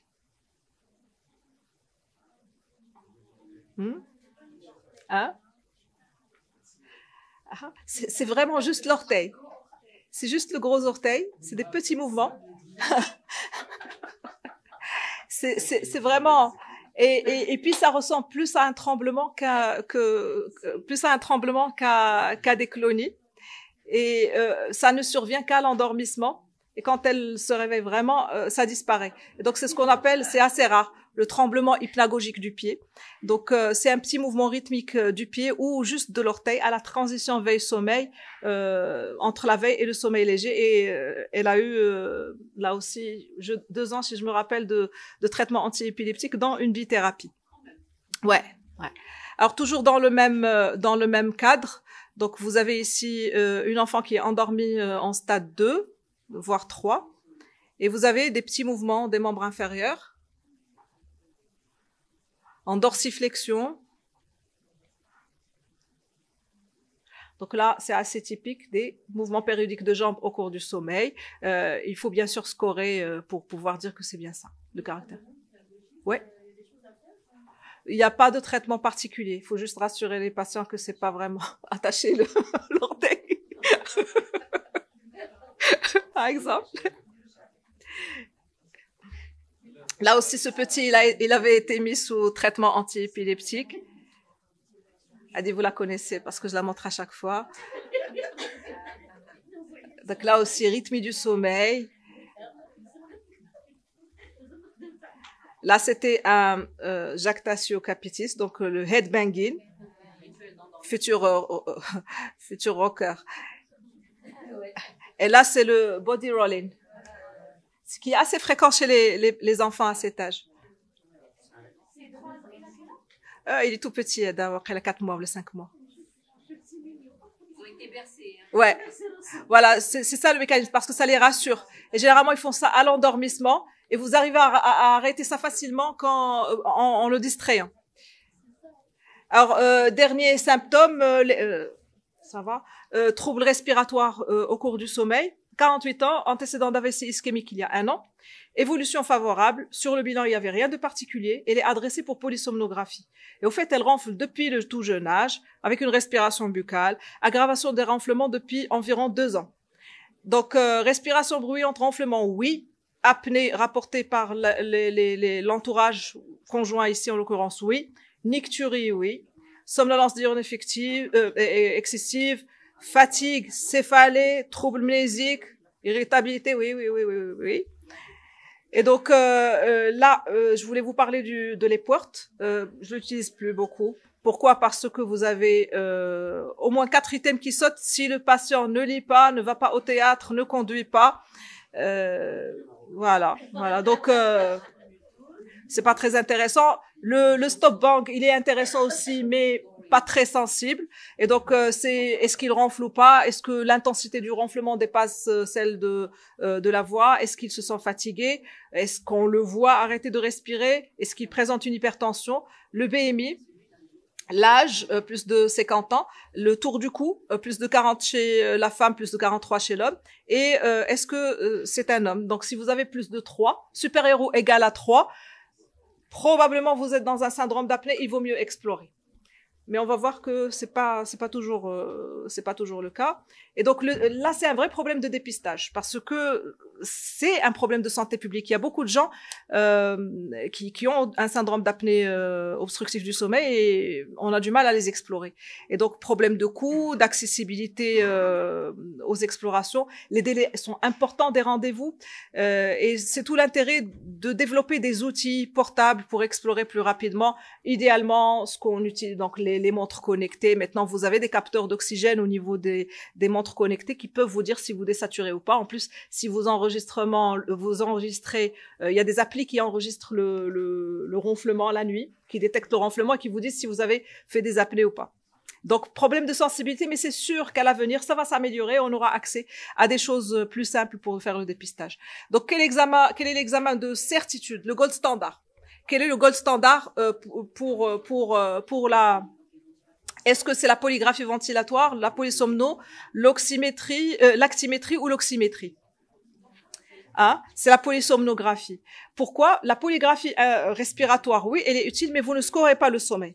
Or, le problème avec la polygraphie, c'est que sur le plan des critères des hypopnées, pour dire que j'ai une hypopnée, il faut que la diminution du débit soit suivie soit d'une désaturation, soit d'un micro-éveil. Donc, si vous êtes en polygraphie, vous allez rater toutes les hypopnées qui ne sont pas suivies de désaturation.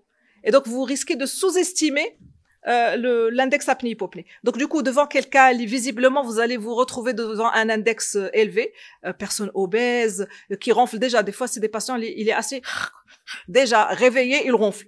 Et vous êtes pratiquement sûr de tomber sur un IH sévère. Vous pouvez faire juste la polygraphie. Mais quand c'est des situations où vous n'êtes pas sûr, mieux vaut faire la polysomno pour qu'il n'ait pas à payer les 2 examens, si la polygraphie est normale. Et donc voilà pour parler de la différence des deux. Dans la polysomno, on enregistre aussi le G. Et donc chez la patiente, regardez ici, on va regarder cette ligne, la SPO2. Là, elle est réveillée. Regardez, là, c'est l'hypnogramme. Et là, c'est sa saturation en éveil. Et quand elle s'endort, elle désature énormément avec beaucoup de phénomènes obstructifs. Donc, voilà ce que ça donne quand on regarde quelques pages. Donc, à chaque fois qu'elle ronfle, au fait, elle est en train de respirer. Et quand le ronflement s'arrête, elle est en apnée. Donc, ça dure 10 secondes, 20 secondes sur certaines pages. Et elle désature énormément. Donc, sa saturation baisse à 84. Le minimum, c'est 84. Avec 89, l'index est à 89. C'est-à-dire que 89 fois par heure, elle fait de l'apnée. On a découvert aussi une HTA lors de cet enregistrement. On a la possibilité de faire la mesure Kafles juste à partir de la saturation. Et donc, la hausse de tension était en rapport avec les événements respiratoires. Et donc, sur le plan du traitement, c'est surtout ça peut être un traitement chirurgical, une action sur le contenu. Donc, c'est les chirurgies ORL. À chaque fois que vous avez de grosses amygdales, il va falloir dégager un peu la route. Sinon, on peut aussi proposer une action sur le contenant, donc les avancées bimaxillaires, les orthèses d'avancée bimaxillaire ou mandibulaire, et la PPC. Alors, est-ce que le SAO seul peut être considéré chez cette patiente comme facteur de risque cardiovasculaire, à lui seul? Oui, non. Oui. C'est un facteur de risque indépendant, avec un odds ratio de 2,2. selon une méta-analyse effectuée en 2023, mais pas que de l'AVC. C'est plus de risques de déclin cognitif, de maladie d'Alzheimer, de troubles du rythme cardiaque, plus de risques de déséquilibre chez l'épileptique et les risques de SUDEP. Et là, pour ne parler que des complications neurologiques. Je parle pas des risques d'obésité, d'aggravation de l'hypertension artérielle, de diabète, etc. Alors, dernier cas, 40 ans, médecin, chirurgien. Sa femme est... oui. Ah, super. Parce que la dernière partie est importante. 40 ans, médecin, chirurgien. Il est traîné de force. Il est ramené, littéralement tiré par le col, par son épouse qui supporte plus les ronflements. Et en plus, elle lui dit qu'il fait des apnées, mais lui, pour lui, il y a rien, tout se passe bien. Alors, à noter que l'épouse est aussi suivie pour une insomnie comorbide d'un syndrome de jambes sans repos. Donc, la paire idéale. Et donc, il dit qu'il dort souvent moins de 7 heures en semaine. Il fait des gardes où il travaille sur PC, ou téléphone, ou TV. Pas de somnolence diurne excessive. Il a des gardes de nuit, 1 semaine sur 4, parfois plus. Alors lui, il ne se plaint pas. Alors déjà, quand on le regarde, il a un faciès adénoïde avec un visage allongé, les yeux cernés. Il est plutôt mince, très mince même. Quand on fait le stop bang, il est à 2. Quand on fait les PWERT, il est à 0. Il dit qu'il n'a pas du tout de somnolence diurne. Et sur le plan de l'hygiène du sommeil, il dort moins de 7 heures en semaine, et il fait la grasse matinée, un peu comme ce qu'on fait tous, parfois jusqu'à midi, c'est excessif, mais bon. Après, il fait des siestes 2 à 5 jours par semaine quand il peut le faire, et à côté de ça, il prend 6 tasses de café par jour. Et donc, on fait une polysomnographie et on tombe sur un SAOS très sévère. Bon, fallait s'y attendre. Bon, c'est pas lui. La photo, je l'ai prise d'un article. Mais quand vous avez un faciès comme ça, chez quelqu'un qui est maigre, il faut penser à un syndrome d'apnée obstructive du sommeil. Oui, petite rétrognathie, les muscles qui sont un peu hypotoniques, et le patient qui a du mal à fermer la bouche, quand vous lui demandez de fermer la bouche, pour ne pas voir les dents, vous trouvez généralement une petite contraction de la houppe du menton. Il fait un effort pour fermer la bouche. Donc, en fait, c'est des personnes qui ont ronflé depuis l'enfance. Et donc, le massif facial s'est développé dans le sens de la longueur, avec une hypotonie des muscles faciaux. Et bien sûr, c'est des respirateurs buccaux. Et donc, on lui a proposé un traitement chirurgical vu qu'il est jeune, mais il a refusé. PPC, il l'utilise de temps en temps, quand il a envie. Alors là, c'est juste une diapo pour vous dire, faites attention. Je ne sais pas si vous avez remarqué, tous les mannequins sur les magazines ont la bouche ouverte. C'est pas normal d'avoir une bouche ouverte parce que c'est plus joli. Mais c'est pas normal d'avoir la bouche ouverte en position normale. Normalement, la bouche doit être fermée, on doit respirer par le nez. Et donc, surtout quand c'est des enfants, pourquoi cette diapo est importante? Parce que là, vous allez pouvoir le traiter et qui va pas évoluer par la suite vers un syndrome d'apnée obstructive du sommeil où vous serez obligé de mettre la PPC ou là avoir des chirurgies lourdes. Donc, toujours repérer un enfant qui respire par la bouche, les yeux cernés. Un enfant qui respire par la bouche, c'est pas normal. Et il faut prendre ça en charge assez vite, avant que le massif facial ne se développe dans le sens de la longueur, parce qu'après, vous n'avez plus grand-chose à faire. Là aussi, oui, ça, c'est une jeune femme, sans antécédent particulier. Elle consulte pour des ronflements, avec des grognements gênants rapportés par l'entourage. Il n'y a pas de retentissement diurne. Elle a déjà eu 2 polysomnos chez un collègue pneumologue qui parle d'apnée centrale. Et donc, quand on regarde le tracé, ça ressemble à ça.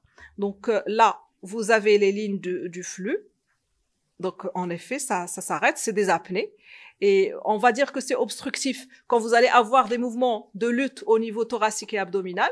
Et ça va être probablement central quand vous n'avez rien. C'est parce que, pour une raison ou une autre, le cerveau décide qu'il faut plus respirer. Et donc là, chez cette patiente, elle a des lignes plates au niveau thoracique et abdominal. Sauf que elle ne désature pas.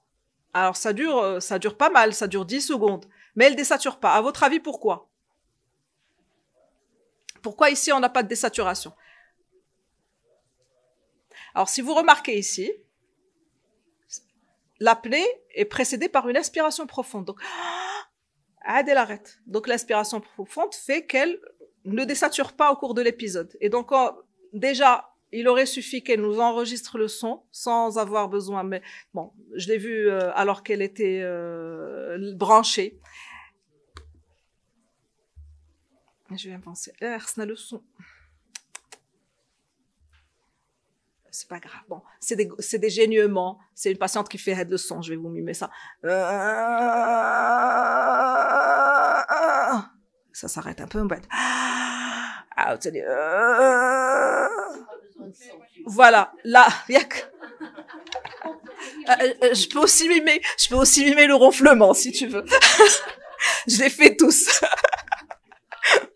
Et donc là, elle était très très gênée parce qu'elle était sur le point de se marier et au fait, elle a été diagnostiquée syndrome d'apnée centrale alors que c'était pas du tout ça. Au fait, c'est une catatrénie, c'est une parasomnie du sommeil paradoxale. Dans la catatrénie, il n'y a pas de gêne pour le patient. La gêne, elle est plus sociale. Parce que le patient ne sent rien, ça le dérange pas, ça fragmente pas son sommeil. La PSG n'est pas nécessaire. Il faut juste qu'il vous ramène des enregistrements audio. Et quand vous avez vu ça, comme je vous l'ai dit, vous ne ratez pas le diagnostic. Et donc, il n'y a pas de traitement efficace à ce jour. Il y a des gens qui tentent la PPC, d'autres qui tentent l'orthèse d'avancée mandibulaire, mais c'est pas toujours efficace. Le plus efficace, c'est les boules de Kies pour le conjoint, comme ça, chacun. Je l'ai plus revu, au fait. Alors, et notre sommeil à nous, hein? La trachéo. Et notre sommet à nous. Donc là, c'est un travail de thèse qu'on a fait l'année dernière avec un jeune médecin très très dynamique. Donc c'est le questionnaire qu'on vous avait envoyé sur le groupe. Et là, je partage avec vous les résultats. C'est pas joli. Ouais. On a eu des réponses des spécialités médicales, anesthésie réa, chirurgicale, plus de 800 participants, ce qui est très très bien. Merci pour ceux qui ont participé. Alors l'activité au coucher. 607 personnes utilisent des écrans. 30% d'entre nous ont des réveils nocturnes pour diverses raisons. 65% consomment régulièrement des boissons énergétiques. Et là où c'est catastrophique, c'est la sédentarité. 60% des médecins interrogés sont sédentaires. Pour ce qui est du sommeil, dette de sommeil, la moyenne du sommeil nocturne est de 6,6. Donc, clairement en dette de sommeil. Et pratiquement, la majorité rattrape en week-end. Donc, 6,6 heures par jour, par 24 heures. Et le week-end, c'est 8 heures par 24 heures. Et donc, comme facteur associé aux troubles du sommeil, donc les troubles du sommeil, on a trouvé ça chez 55,4% des personnes interrogées.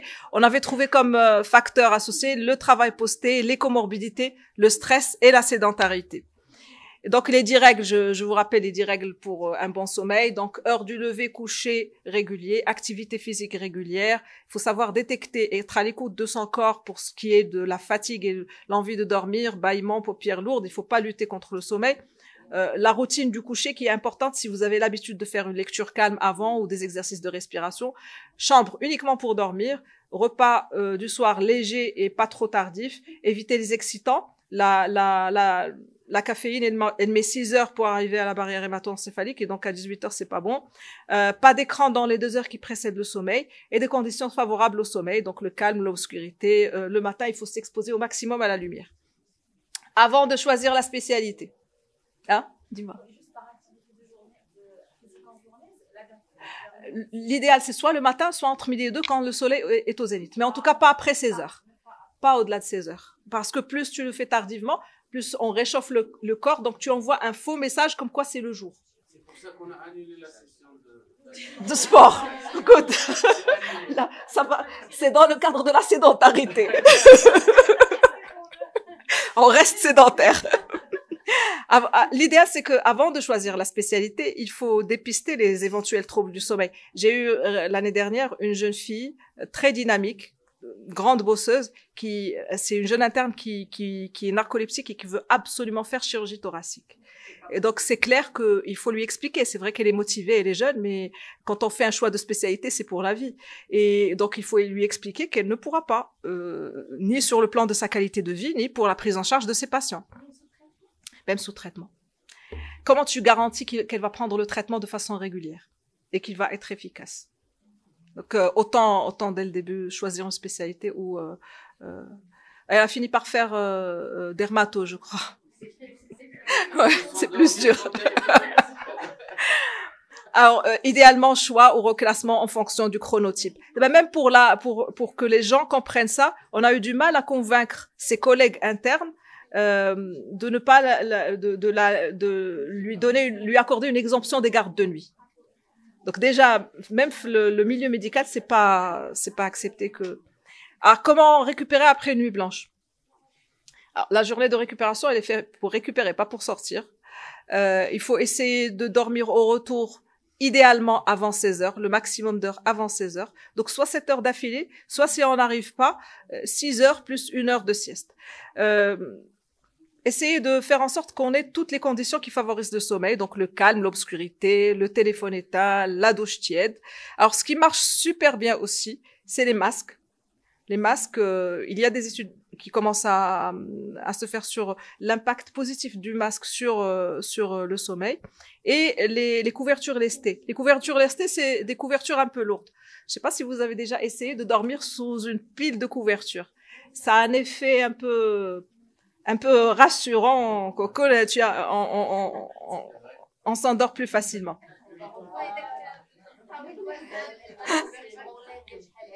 Exactement. Alors, avant la garde de nuit, on essaie de dormir suffisamment, voire plus que d'habitude si possible. Ça permet d'améliorer les performances physiques et cognitives lors de périodes de privation de sommeil. Et pendant la garde, on peut faire des siestes. Sauf que si vous faites des siestes longues, entre 60 et 90 minutes, vous allez avoir ce qu'on appelle l'ivresse ou l'inertie du sommeil.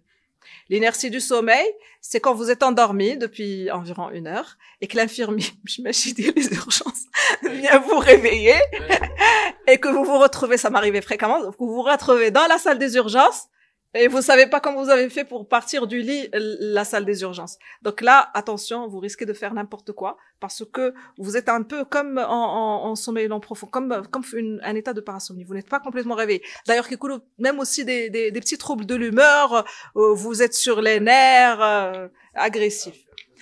Alors, si vous faites des siestes courtes, 20 à 30 minutes, il y a moins de risques, le risque d'inertie de sommeil, enfin, la durée est plus courte.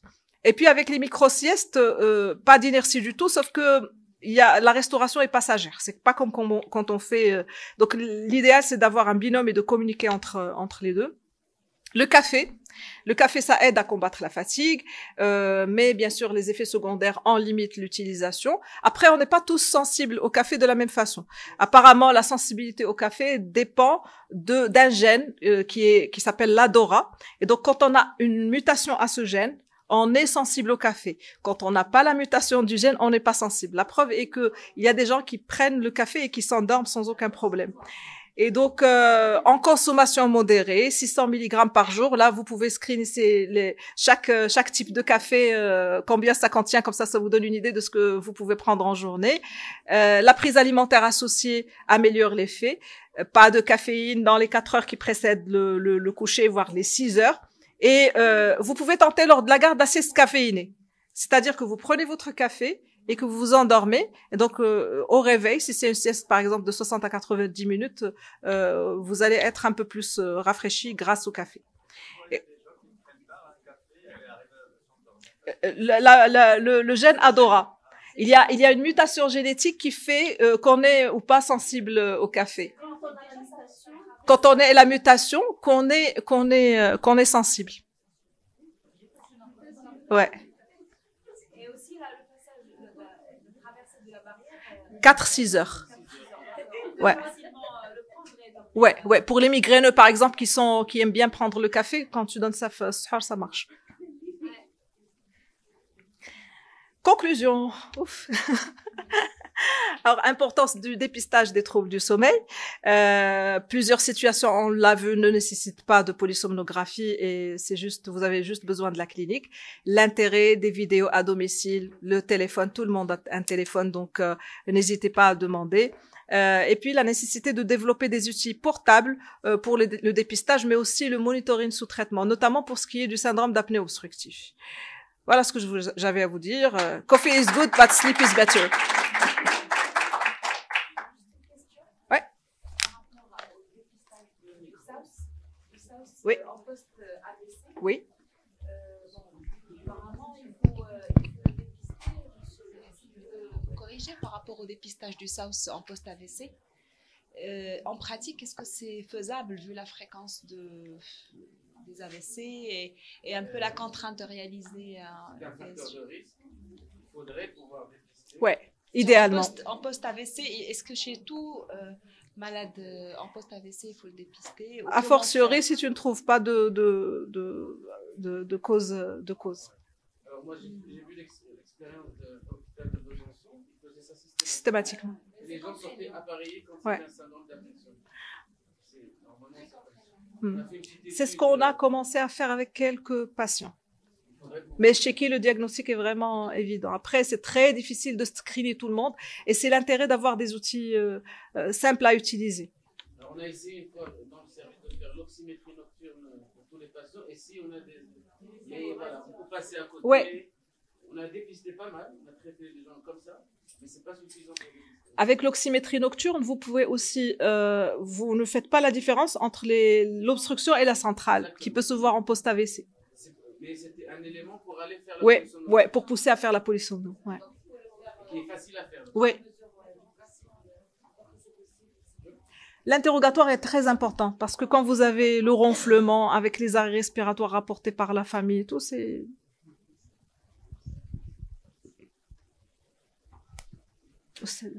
Cette bouche. Est-ce qu'il y a un lien entre le syndrome de jambes sans repos et la maladie de Parkinson, puisqu'ils ont comme même cause le même neurotransmetteur qui est la dopamine? Déficit dopaminergique. Dans le syndrome de jambes sans repos, ce qui est incriminé, c'est la carence martiale au niveau central. Et bien sûr, si le patient en plus a une carence martiale sur le stand périphérique, il a encore plus de carence au niveau central et il y a un lien entre les deux. Parce que dans les deux, c'est un déficit dopaminergique. Celui qui a le syndrome de jambes sans repos risque de développer la maladie de Parkinson? Pas forcément, mais l'association est très fréquente. L'association est très très fréquente chez les Parkinsoniens. Et vous avez dit dans votre exposé que la cause du syndrome de jambes sans repos elle est due à la prise répétée de neuroleptiques. Ça démasque. Ça démasque chez quelqu'un qui est peut-être prédisposé. Merci. Il y a aussi le facteur génétique. Dans le syndrome de jambes sans repos, vous avez des familles. Ouais. C'est pour ça que les gens, ils ont tendance à banaliser. Je pense que c'est comme ça qu'on dort. Génétique, ouais. C'est bon? Merci beaucoup. Merci à vous. Merci Amel, bravo. Merci.